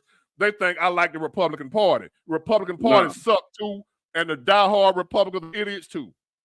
Exactly. And Trump really And Man, Trump you really can't is see what independent. Obama did. Well, tell me, world above, tell me what I'm wrong about Obama from. Come on here, show you probably just a racist. Tell me where I'm wrong at. Tell me what, show me on my bullshit. Tell me where I'm lying. What did he do what did I just say he did that he didn't do? See, these them clowns I don't like. I don't want y'all down with me because y'all some probably a racist. Don't think, No, and a lot of people like Moose think I don't know. Yes, racism still. I didn't say it wasn't no racism. I didn't say it wasn't no racist. I didn't say it wasn't a lot of racists that like Trump. I ain't tripping off that. I'm talking about the economy only. I don't care about who else support Trump. I don't care if it's racists that like Trump. I don't care nothing about that. I want to go to work. I don't care if the Ku Klux Klan like Trump. Trump gonna get the economy going. That's all I care about. We'll deal with the other shit later. This dude right here saying I'm wrong with Obama, most likely is a racist. Or one of them dudes that wanted him to just come out and give out black folks $100,000. Here you go. You ain't got to worry no more. Right, one of them people. You know, the black people that hate Obama, they talking about he ain't give us nothing. And the white folk that hate him is racist. Die-hard Republican. If you going to tell me that Bush didn't have us dead, the same Republican that don't talk shit about Bush can't stand Obama. But they want to say shit about Bush. Bush had us fucked up. Man, Bush had us. And the same Republicans won't say shit about Bush, but they'll tell me how bad Obama was. And George Bush, one of the worst presidents I ever seen in my life. But they'll never mention that. That's how I know I don't rock with Republicans either. If you ain't an independent, I don't rock with you. If you're Republican or Democrat, I block you out. That let me know right there. Your mind, half of your brain is dead. Hey, man, big boy be spitting facts, man. Hey, that's how you know, man, what people mentality at. Because if you got to pick a side, like we said, like I was saying earlier, as far as Trump, it ain't so much that he's a Republican, because he's really not. He's an independent. He's not a like Republican. RFK. And I think that he positioned RFK as an independent specifically to assist him in areas that it was strategically done for him to run independent. RFK is the wild card in this whole election. You know what I'm saying? Because, you know, they can't pull him to the left or the right, but whole time he right there with Trump. Make no mistake. Angela Stanton King was big on a huge Donald Trump supporter, but she went to work for RFK's administration. You know, Angela Stanton King has her own YouTube platform as well. Salute to that. She's a black sister doing great things with her platform. And she's with RFK's campaign. Trump gave her a slot, but she decided to go that direction. And I think that was done strategically to kind of offset the left, so they may sway them to the right, which was smooth, because Trump couldn't have ran Democrat, man. This ain't the same Democratic Party from our parents' generation and before. This is a brand new bag right here. It's a trick bag with the Democratic, the current Democratic Party right now is a trick bag. You know what I'm saying? Yeah. This Democrat right here, man. No, this ain't Grandma Democrat right here. It ain't grandma and them, man. It's Democrat Party, man. It's something totally different. They pushing all type of agendas. I'm not homophobic. I don't have nothing against the alphabet gang. No alphabet people or nothing like that. I don't want to say gang, but there is an agenda, and it's obvious. You can see it clear as day. You know what I'm saying? And that's being pushed by the left. Anything that's over sexualized, that's targeting children in particular, we have to be conscious about, because when they target the children with any type of, whether it's heterosexual, homosexual, that's just we can't have our children over sexualized before they're of age at all. You know what I'm saying? So the left is pushing that. All this flamboyancy and all of that, that's the left pushing that. That's not righteous.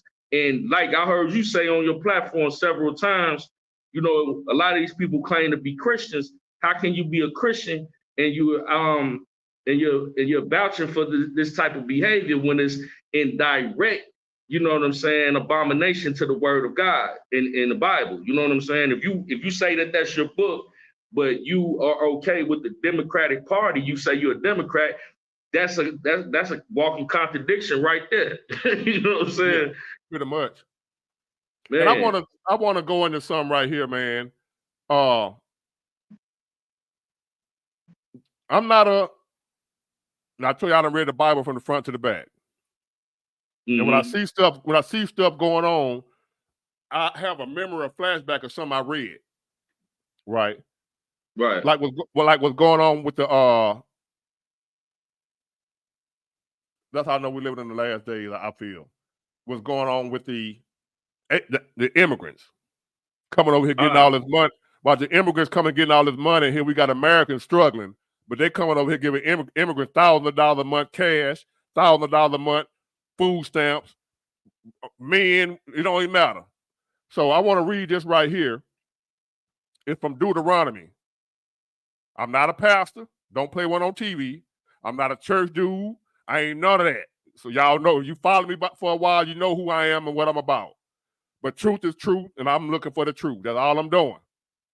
So, Deuteronomy 28, and I'm starting at verse 28. And it says, you will sow much seed in the field, but you will harvest little. Tell me, does this sound familiar about what we're going through right now? You will sow much seed, sow as in plow or whatever you put, not plant seed. Right. Now they say you reap what you sow. But now you done heard the saying, you reap what you sow. But this says you will sow much seed in the field, but you will harvest little, which means you will sow, but you won't reap much. Do that sound familiar? That we're working our ass off and coming up with nothing. Do that sound familiar? Bro. Okay, here I come. You will sow much seed in the field, but you will harvest little, because locusts will devour it. Locusts don't mean just the bugs. You will plant vineyards and cultivate them, but you will not drink the wine or gather the grapes, because worms will eat them. You will have olive trees throughout your country, but you will not use the oil, because the olives will drop off. You will have sons and daughters, but you will not keep them, because they will go into captivity. Swarms of locusts will take over all your trees and the crops of your land. Everything we're doing is failing right now. Okay. Now this is the one, here come the immigrants. The foreigners who reside among you will rise above you. This 43. Deuteronomy 28, verse 43 about the immigrants. Let me see, hold on. I don't know who you're talking about. Wow, that's amazing.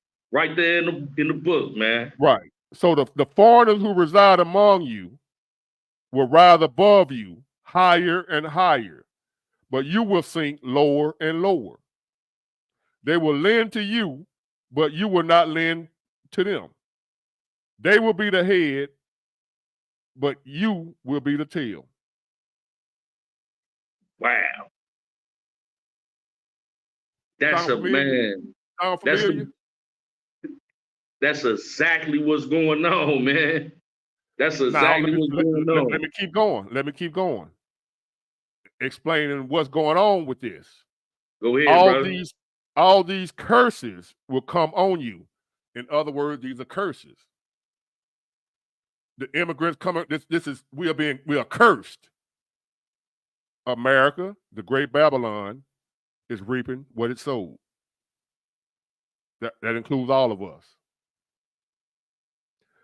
They will all these curses will come on you. They will pursue you and overtake you until you are destroyed, because you did not obey the Lord your God and observe the commands and decrees he gave you. They will be a sign and a wonder to you and your descendants forever, because you did not serve the Lord your God joyfully and gladly in the time of prosperity. We did not serve God in the time of prosperity, including me. When everything was good, God who? What? I don't believe in no God. I'm an atheist. We ain't, there's a great boom or bang or whatever the hell it is. Okay. All you atheists running around here. All you believers like myself but who wasn't living according to what he told me to do. All of us have brought curses. Oh, big boy, you crazy. You out of your mind. I don't give a damn what you think. You finna find out. Fuck around and find out. You think I'm crazy. Mhm. Like this one here, the scripture for Israel, not America. The scripture is for the world, you idiot. God ain't just the God of Israel. He's the, see what I mean? Let me put this up here. The Yeah, scripture is man. for Israel, not America. So he just the God of Israel, huh? Exactly, man. These people, Wow. man. And that's why God don't, that's why we going through what we going through right there. Right there, bro. And that's why it's gonna get worse. People like Right. this, when you hit them with the truth, they still come with some bullshit. I ain't looking up nothing. I ain't gotta look up nothing. God talking to me. Not you, Lady L. Who the hell are you telling me what I need to look up when I'm already knowing what I'm talking about? You look it up. Now get your ass out of here. You look Yeah, it up. Got time to be, ain't looking up now. I done looked it up. It's right there in your face. bro. Hey, when you just read that, big bro, that right there is self-explanatory, man. And if you look, if you got eyes, I mean, even if you ain't got eyes, if you got ears, you can see what's going on, bro.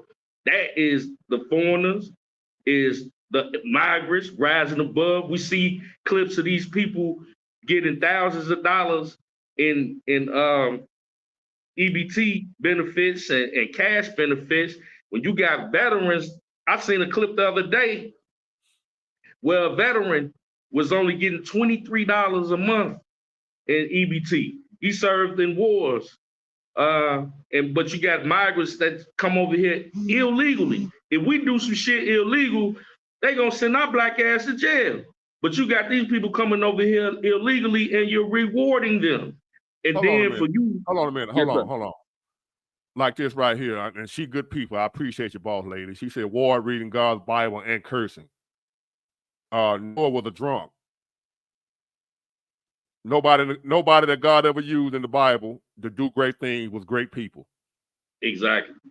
All on foul. So I'm cussing, but talking about God at the same time. God know that. If God waited to find good people to do his work, he wouldn't have nobody.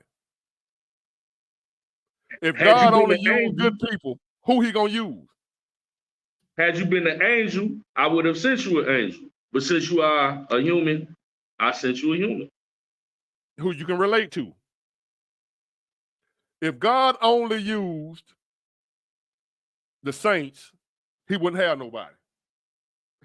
Cause ain't none of us shit. Exactly. Some of us Hey think we man, are. Some of us Pac think we had a some type of holier than thou type person. man, But rest in peace to the great late Tupac Amari Shakur. He had a song on one of his post-humanist albums. I'm probably saying the word wrong, but it was called Black Jesus. And if you listen to like toward the end, you know what I'm saying, just to speak to what add on what you were saying, I think one of the outlaws was saying like, man, maybe we need a black Jesus, someone that drink like we drink, smoke like we smoke, think like we think, you know, see things how we see things, not too perfect. And that resonated with me because, you know, people, if you too perfect, you will push people away. You won't connect with the people. That's when God sent his only begotten son in the physical form, he sent them amongst the adulterers. He sent them amongst the sinners. He sent them amongst the robbers and the killers. When Jesus was on the cross, he was next to a robber and a murderer on the cross. He wasn't next to somebody that was perfect. He was next to the sinners on the cross. So for someone to say a statement like that is pure ignorance. Well, I appreciate you for joining in, man. I'm gonna move on to somebody else. I thank you for your support and everything, and put your channel in the over here in the chat.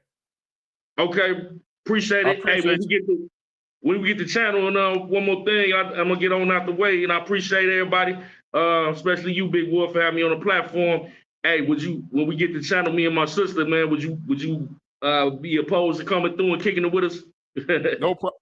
Well, let me say this, because I've been asked to go on other people's platform before, and I didn't do it.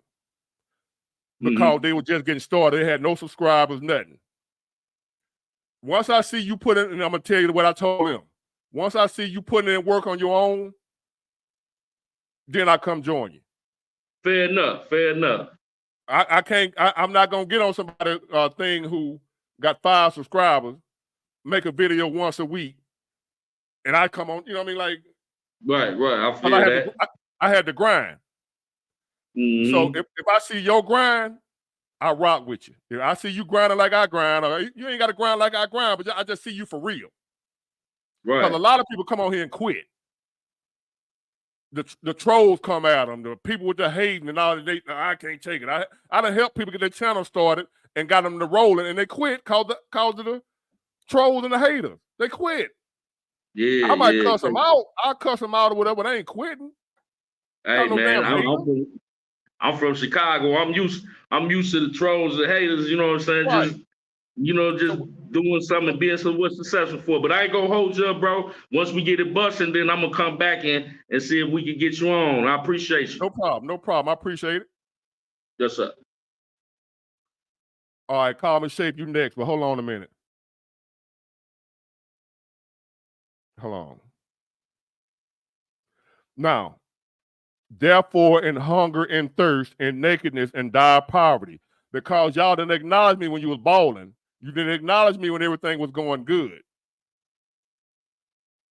I didn't exist. I wasn't real. I'm fake. I'm the God of Israel only. And no God is black. No God is white. God is all that bullshit. So therefore, y'all didn't acknowledge me when you was doing good. So therefore, in hunger and thirst, in nakedness and dire poverty, you will serve the enemy the Lord sends against you. He will put an iron yoke on your neck until he had destroyed you. Oh, have mercy. Another one of these. Hold on. I'm going to come to him in a minute. The Lord will bring a nation against you from far away, from the ends of the earth, like an eagle swooping down, a nation whose language you would not understand. Sound familiar? A fierce-looking nation without respect for the old or pity for the young. They will devour the young of your livestock and crops of your land until you are destroyed. They will leave you no grain. So I'm gonna leave it. I'm gonna leave that alone. Y'all believe whatever the hell you want to believe. Believe whatever you want to believe. And I'm gonna ask you to do this again, y'all. We all hit the like button, man.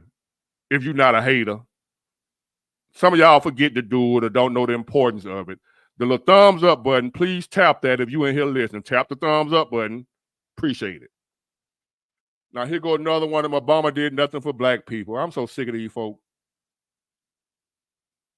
Couldn't even get a hate crime bill passed for black peoples. And we are the most discriminated against. He passed bills for other ethnic groups. So you mean to tell me Obama didn't do everything, so therefore he ain't do nothing? Since he didn't do everything, he ain't did nothing. You sound like a woman. You sound like a woman complaining about a good man. That's what you sound like, Mike. You know how y'all complain about women that ain't never satisfied, that you can't do enough? You sound like one of the women you complain about. No matter how much good you do for a woman, she's gonna find something you didn't do. That's what y'all sound like. Obama brought us from the brink of destruction, and you talking about he ain't do nothing for black people. But last I checked, I ain't like Kamala Harris. I'm black. I've been black all my life.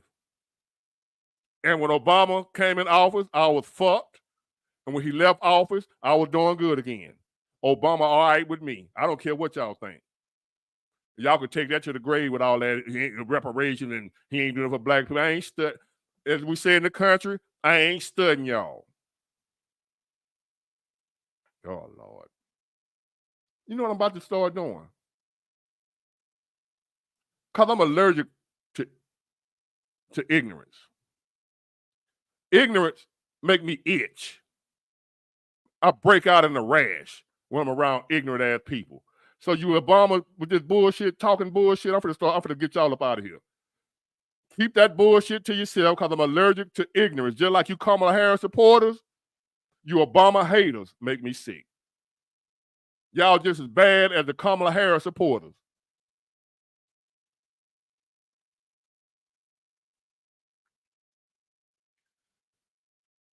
Y'all the same ones that don't like Kamala Harris, but you hate Obama. Like, where was y'all when Obama took office? Where these people was? Hey, I read the Bible a lot, believe it or not. He said he's surprised that I'm reading the Bible. Like, okay. I don't, look, whatever y'all believe, that's fine. I ain't telling nobody what to believe. I ain't here to convert nobody. I ain't telling y'all if you don't believe in Jesus, you're going to hell. I ain't doing none of that. I'm telling you what I do, what I believe, what I done. I'm studying. I'm searching for the truth. I've always looked for the truth since I was a little bitty boy. And when I find the truth, or what I seem to be the truth, or seem like the truth to me, I'm going to put it out there. I don't care who like it. I don't care who agree with it. So, call me Shape. What's happening? Here you go, my man. My brother, what's going on, bro? How you doing? Welcome back. Welcome back. Uh-oh. I know it's Bible study, man. I know it's Bible study. Man, I don't never know where I'm going to go with this, man. Wherever the Spirit lead me. I'm at Deuteronomy, man. Okay, then. So you know what I'm talking about. What kind of Bible is that? I got this from my grandma. It's the Jerusalem Bible. So it's for all those Israelites. Oh, Lord. Yeah. The black Israelites? I guess so. My grandma gave it to me, so that's why it means something to me, but I don't know where she got it from. So how old is your grandma? She passed away. How old was she? When she passed away? Yeah. I think she died at like 74. Okay. So because this black Hebrew Israelite, that's something new. So she wasn't that. No. But you know, in my country, we're Ethiopian Orthodox. Hey, before I go any further for this comment, go ahead. Can you turn to Psalms 83:18? Psalms 83:18? Yeah. All right, let's go Psalms 83:18.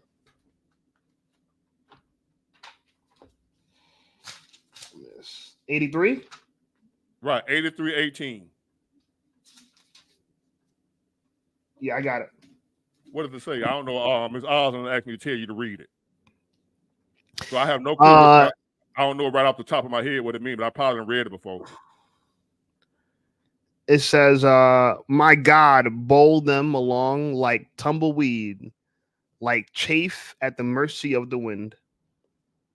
Has to do with the enemies against the enemies of Israel. So I don't know. That's what it says. Okay. Is it going? 83:18?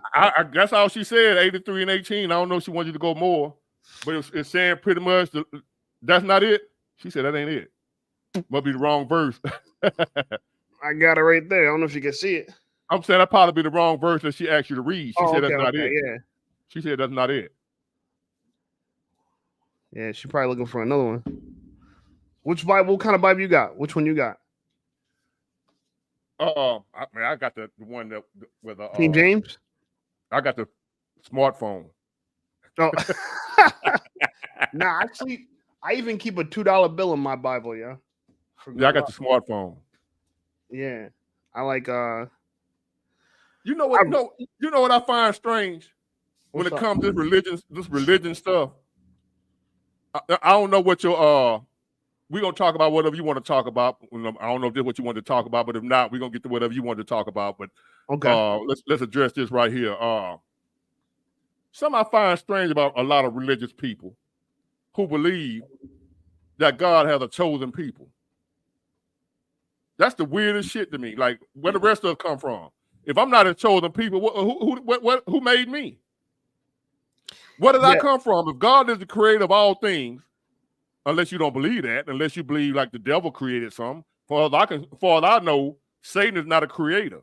He don't create nothing. Mm-mm. So it's only one creator, is what I was taught, and everything under the sun was created by that creator. I want to know, how did God come up with, well, these are my people over here, but the rest of y'all ain't, but I made all y'all? That's just something I always wondered. You know, there's parts of the Bible where God talks about punishing a group of people and taking their skin color away. I don't know what part of the Bible that is, but I know my dad used to tell me about it when he used to talk about the Bible because he read it cover to cover. And he was saying that, like, you know, some people look at that as that's where white people come from. Like, there's a group of people he punished, and it's in the Bible, and someone knows it. You know, maybe they should say it in the chat. But he took away their skin color to punish them and make them hide from the sun. And some people in the Bible believe that black people are cursed because of the color of their skin. People, you got to be careful who you listen to when it comes to that Bible. The same way somebody said that's where white people come from, there are also people that believe that black people are cursed. It's a verse, and they're talking about the black skin being a curse. So I don't see how black skin could be a curse, though, only because, like, you know, I used to tell people I think God is the sun, and people are like, no, God's not the sun. I said the reason why I say that is because, you know, the world couldn't exist with the sun. You know, maybe he's not the sun, but I should just say that. But I would say if God was the sun, the sun ain't God. No, I know. But I would say, like, you know, like, think about it. You know what I'm saying? Like, the fact that, you know, one group of people, their skin absorbs the sun, and the other group of people, the skin is damaged by the sun. I thought that's an interesting thing. Whoever is the creator, you know, he definitely there's something going on with that. Well, I'll tell you what you do. You got dark skin, right? Yeah, I got dark skin, yeah. You go stand your ass out in the sun too long and see what you burn too. Bro, I'm from the islands, man. We in the sun all day. Want to say you only got so much time you can stand out there in the sun too, or you're gonna get burned. I've never had skin. Maybe it's possible. I've never had it. You know, and it's funny because in my country, are you out in the sun, skin with your skin exposed for long periods of time? I fell asleep in the sun multiple times. You didn't get sunburned? Never. I've never had sunburn. That's what I'm trying to say. Like, in my country, like, you know, we're in the sun 24/7. We like the sun when it's out. You know what I'm saying? Obviously, it's not out all day. But we've never, you know, I've never had skin cancer, never had my, like, peeling skin, nothing. I don't know. Maybe it is possible. I've never seen it before. I don't know, because maybe I got white folks in me because I didn't sunburn. I sunburn. Oh, you peel? So maybe oh, yeah, you're different. I ain't always black, I guess, because I done been, man, that sun done tore my ass up. Yeah, nah, that has never. I know people that go to sleep, they'll fall asleep on the beach, they'll wake up and they're burnt, and they take a shower, it hurts. That has never happened to me. Never. And I love falling asleep in the sun. Personally. I'm trying to find that thing where it says black being a curse.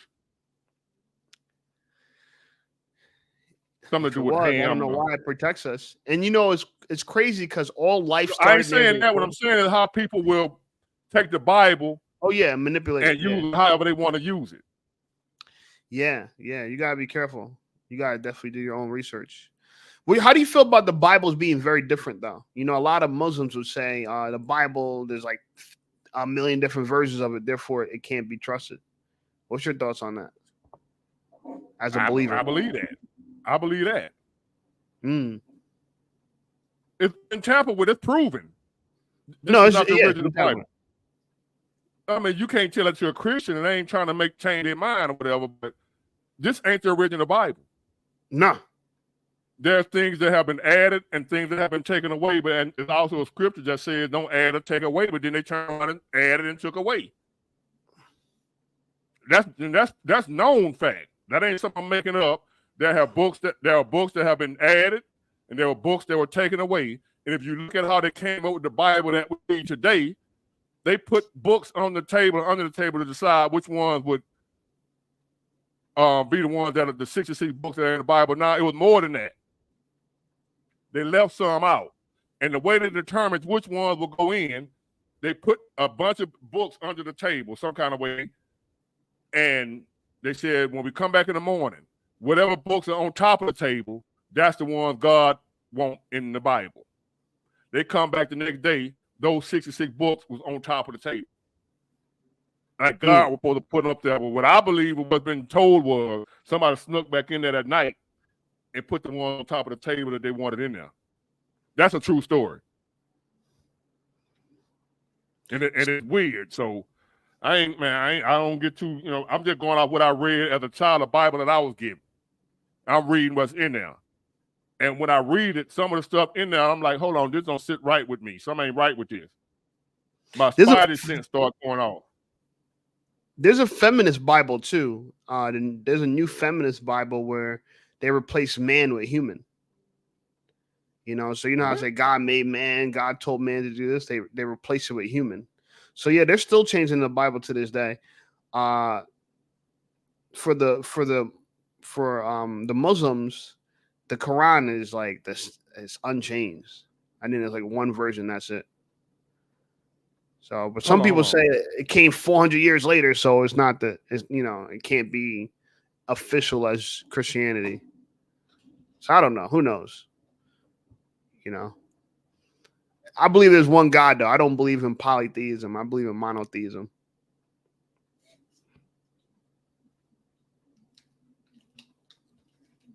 Hold on, I'm trying to see what I was telling you about their skin color. How the black is a curse. And how the white supremacists and whatever and the slave masters use the Bible in order to justify slavery. That black people were supposed to be slaves is in the Bible.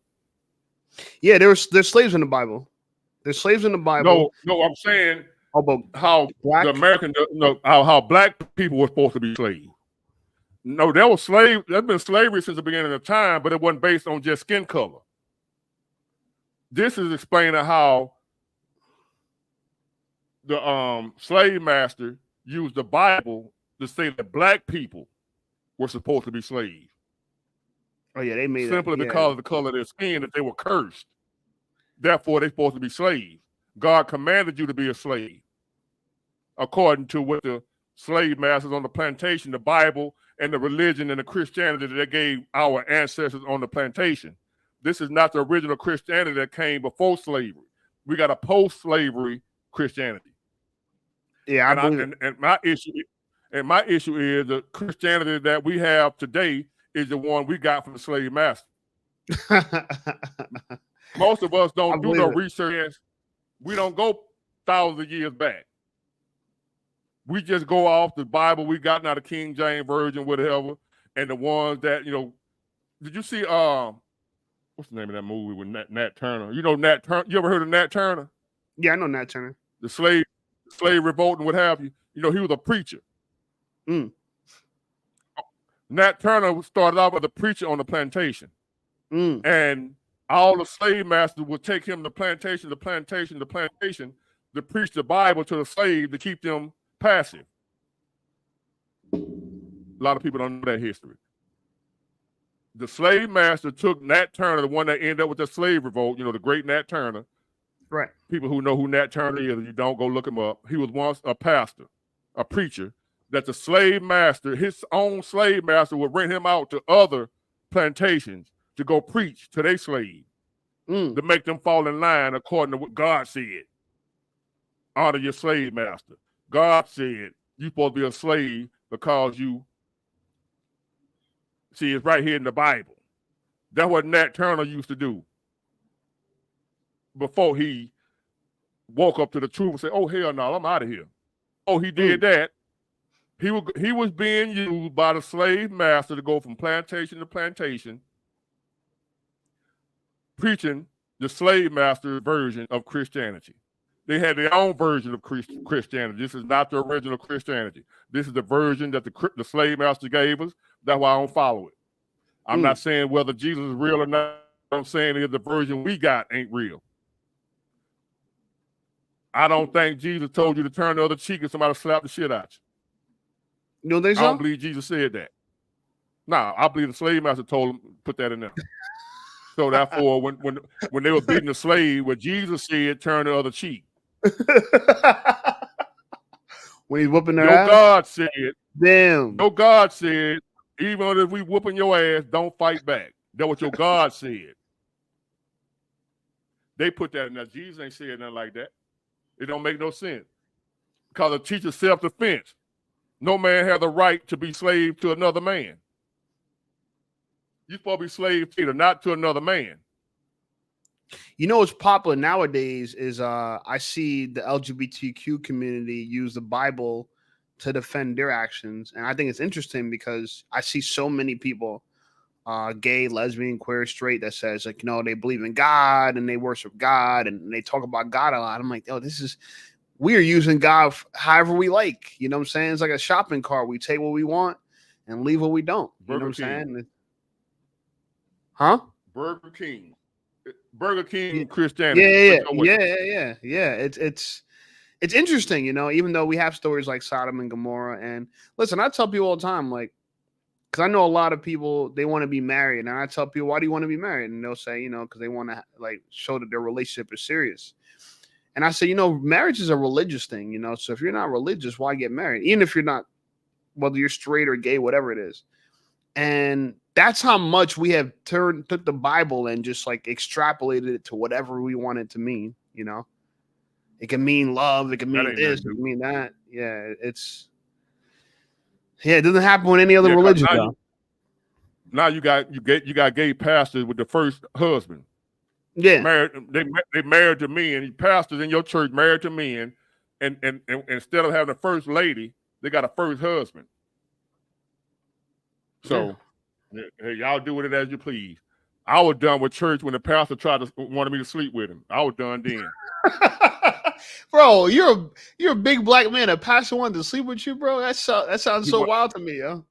Bruh, when I was at my lowest point and I was seeking God for help and to help me out of the situation, I was in my 20s, and I used to compete in bodybuilding. I was nice, and even when I was like ass out, homeless, broke, I still had people trying to holler at me, and mostly a lot of gay folks would try to, you know, they see you broke. Yeah, man, they think you know, they weren't scared of you, man. Scared? No, they was attracted. That's so wild, man. They was attracted, man. But what state you from again? Alabama. You from Alabama? There you go. Yeah, so I was in the church once, trying to get saved, turn my life around, hope God will fill me with the Spirit, this, that, and the other, right? And not only did I not get filled with the Spirit, the pastor wanted me to fill him with something. So I gave up on that church stuff. You know what I'm saying? Man. And it's heavy in there. All my life. Was it black man? Yeah, it was black. Oh, wow. Big black man? And I'd had a couple of more pastors that I wasn't in their church, but they would pull over and try to holler at me. Just see me walking down the street. In Alabama. I'll be jogging right with my shirt off, trying to pull women. And it would be pastors and men trying to holler at me. I'm like, what the fuck? I'm out here trying to pull women with my shirt. I have my little abs showing. Back when I had abs and my wide shoulders, small waist, couldn't tell me nothing. Damn. Man, so I'm out riding. I'm not riding. I'm walking, jogging, you know, flexing with my shirt off, getting ready for a show or something. And I used to go to strip shows. Let me tell you about some strip shows I was going on when y'all talking about marriage. Y'all talking about marriage. Hold on, we're gonna get to the marriage. When I saw marriage, I can't do it on the video, regular video, because they banned me. But I'm gonna do it on. I'm gonna tell y'all some stories about when I was anyway. So I'm out running. And it be known pastors that I know that's pastors. Hey, you need a ride? Pull over. Don't you see I'm jogging? What makes you think I need a ride? Wow. I'm jogging. You need a ride. You know, where you going, boy? Ooh, where you going? Look at them abs. Pastors. Like, man, y'all do weird, man. I'm like, man, y'all can have that. Well-known, prominent pastors in my community. So I said, you know what? Y'all can have it. I ain't with it. If I go to hell, I'm gonna go to hell by myself. Y'all ain't gonna help me. So, and during this time here, when I was in that type of shape or what have you, I was at the gym, right? And a guy that was in you have male stripper, right? Exotic dancers. And one of the guys came up to me. He dead now. His name was Shaka Zulu. If you're from the Mobile area, and this area around here, they had a whole group, the Black Chippendales. I don't know if you ever heard of them. It was the Black Chippendales, A lot of women probably heard of him, especially black women. Mm. So I was in the gym one day, and a dude named Shaka Zulu, that was his stage name. You remember Shaka Zulu, the king of over there, the warrior, the Zulu warrior? Well, Shaka Zulu, that was his stage name. He was a stripper. And the Black Chippendale. So I was working out in the gym one day, and he came up to me, and we just started chopping it up, and we'll work out together from time to time, right? And he was like, "Man, you right, cuz. You need to come get down with my group, man." And I said, "What kind of group?" And I'm thinking, like, I hope he ain't on no gay stuff. But nah, he was talking about they had a dance group that they go around to different clubs and get, in bachelor parties and different things like that, stripping. And he was like, "Man, your body's straight, dog. You know what I'm saying? You need to come check us out and get down with it, man. Get this money, man. These women wild, boy." I was like, "Man, I don't know, man. I don't know if I can dance in front of, dance up that naked in front of a bunch of women. Because first of all, I don't like to dance no way." And so he told me to come, I'll tell you what you do then. Just come check a show out. Come rock with us, you know what I'm saying? You can be the, help us play music or whatever, bring our equipment in, do the whatever, like an assistant. Right. And just, and just check it out, see how I like it, and make my decision from there. So I'm in where was that? I think it was in Baton Rouge, Louisiana. This been back in the 90s. Late 90s, early 2000s, around that time. But like I said, the dude dead now. He got killed on a motorcycle. Shaka Zulu. Yeah, he dead now. So we went to this show, right? It was a bachelorette party, a woman getting married. Follow me. He getting married. Bachelorette party. Her and all her girls. How upstanding women. They ain't do no cheap show. There wasn't no hood rat. They didn't do hood rat shows. These were doctors, lawyers, nurses, high-end black women, them women. The frat women, the sorors, and all them folk. That's them up in there. Right. All right. Women that you think are classy, highly educated, successful women. Right? That's what you would think when you look at these women. They pulling up all these new cars, Mercedes, BMWs, balling women. I'm looking at like, damn, these ain't no broken. I'm thinking I'm finna look at these little hood chicks pulling up. No, these upscale women, boss women, the bosses, supervisors, these type women pulling up. Bad. I'm like, what the hell going on here? So we go in. At a house, man, had like the outhouse looked like a crib, something you could live in. They had this house so big, they had their own, like where you have like balls and stuff at. They had their own little room like that. So obviously they've been doing this on a regular basis. So we up in there, and they got all the chairs around in a circle where the guys come out from the back. And I'm standing up here by the DJ. He playing whatever music they want to play. Each guy got their own music. They get a DJ, their music, what have you, just what they want to play when they come out. And they have their own introduction and what have you. The central music come out. And them guys will come out right. And all the women in a circle. He'll walk through the middle of the circle and start doing his dance in a circle of women that circle around him in chairs. They throwing hundreds, not no dollars. These women throwing hundreds. And I'm sitting here, look, all right, and you got the bride to be. Just another thing that scared me to get married. I don't know how I ended up getting married. After seeing stuff like this, I should have known then you don't get married. Right. So the bride is at the end she's in the middle of the circle in a chair by herself. The circle is around her. And then she's in the middle of the circle, but at the end. So the guys come in and they dance and they're going from woman to woman to woman. These women, you see the wedding ring, they don't take their wedding rings off to be discreet. They married. A lot of them married. Some single, a lot of them married. They don't take the wedding rings off, bro. No lie. These women whooping these dudes thing out and chopping them in front of everybody. If you know what I mean. Chopping them, damn. With wedding rings on. Sloppy choppy at a strip show. Don't know these dudes. No protection. I'm sitting here watching this. I'm a man that loves freaking stuff, and this too much for me.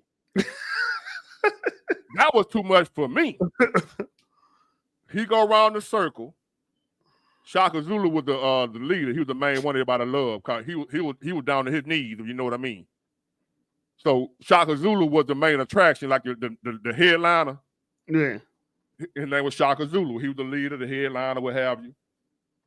He was about 6'6", your color, ripped, and he was hung to his knees. You talking about a mule? I ain't no homo. So he going around, he doing his little dance at the end. The women going crazy like a Michael Jackson. Mm. He get to the bride. Guess what she do? Chop him. She top him. She get married in a couple of days. Deal. And all the women, ooh, they cheering her on. Go girl, you go girl. Oh, yeah, like what the fuck? I'm like, oh hell no. I didn't end up being no stripper. I can't get down there like that, man. It sounds like it's good money though. Oh, it was good money. Oh yeah, that sounds like you said they're throwing hundreds. They were throwing hundreds. These particular women were throwing hundreds. They pulled up in Mercedes and all that. They married. And far as I know, man, cause you got people out here nowadays, man, that do swinging type stuff. You know what I'm saying? Do all kind of weird stuff that the average person don't do. So I don't know. They husband probably know about it and don't even care. Yeah, so I've seen a lot, man. I don't know. Them folk probably, you know what I'm saying? Them women husband probably know what they are doing. Probably want to do it. I done had folks offer me to be with their wife in front of them. I bullshit you not. That has happened to me too, yo. I done had men come up to me and tell me his wife is really digging me.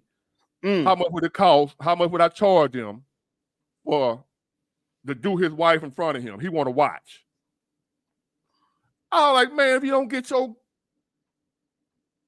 stuff that I thought I would have been interested in until it actually happened to you. Cause you, man, that's weird ass you know shit, why? man. The guy Crazy, seems man. like he's more into it than her, yo. That's why it's like a creepy thing. It's like he be the one trying to get it popping more. That's how when they said that Diddy did that, I'm like, I could see that because there are men out there like that where they want to watch. You got their some sick woman people be, out here, man. You got some sick ass people in the world. That's why I tell people about bringing kids into this world, man. This world is sick. me knowing what I know about the world now, that's why I regret bringing a child into this world. Really? Because I'm looking at, and this was back in the 90s. Look how much worse it done got. This happened in the 90s. What I'm talking about, the strippers and all that, when I went to the show. This was in the 90s. And the guy offering for me to be with his wife, they're going to pay me to be with his wife, and when he watch. I ain't never heard about those. I was a hood dude, but I ain't never heard about nothing like that. I ain't never heard nothing like that, man. People that weird. So I'm trying to get back in shape now. Now that I'm older, like shit, hey, it might be all right now. Shit, I would. That might be right up my alley now. It might be right up my alley now because I don't give a fuck. You know what I'm saying? Back then I called myself being, but now I'm like, man, damn, nah, I ain't gonna do that shit nowadays. I want to get back in shape, but not for that reason. Because I believe being in shape, I also help my channel grow more.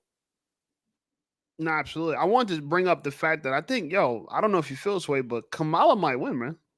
Yeah, she might win. I'm to the point I don't give a shit. I don't care. I don't care. If she win, I don't give a shit. I'm tired. I'm done. Let her win. I'm just preparing so whenever this shit happens, I'm gonna laugh at their ass. I'm gonna laugh at their ass while I'm eating my beanie weenies, my canned tuna fish, my rice and beans. I'm gonna laugh at them when I see them complaining about how bad she doing. I don't care no more. She can win. Fuck it. Are you gonna vote or no? Am I going? I'm not sure. I'm not sure. I done got to the point. I don't care, man. What happened? I don't care. But are we ready for a black female president? I don't care what color she is.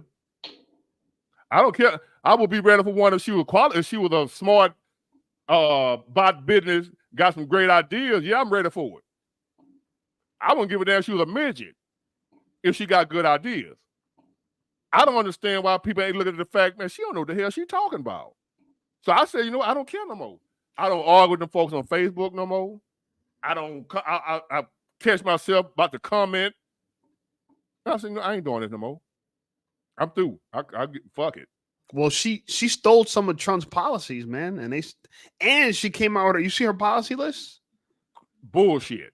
$25,000 for new homeowners, $6,000 tax credit for newborns.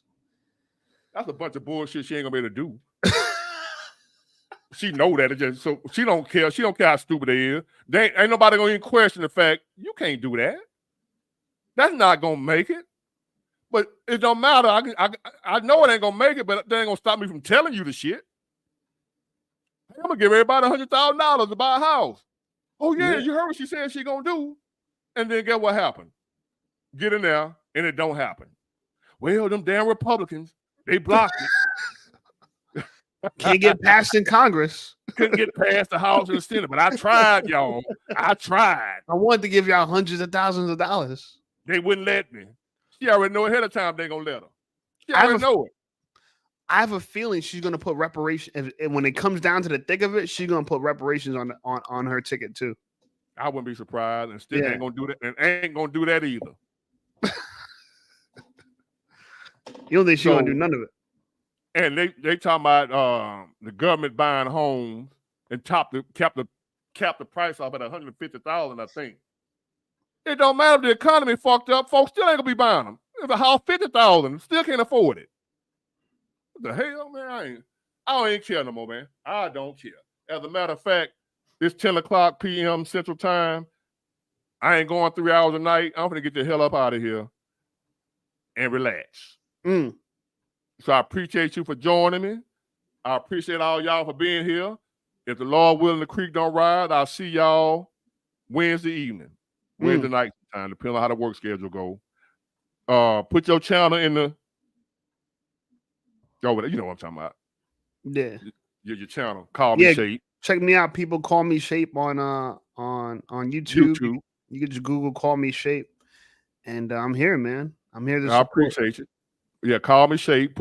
He got a good YouTube channel I watch on a regular basis. So that's how we do over here. We're gonna support each other. Whether Kamala win, whether Trump win, fuck it. Y'all come on over here. Let's chop it up. Whoever win, we gonna make it. We gonna be all right. So get it, got it, good. Bye.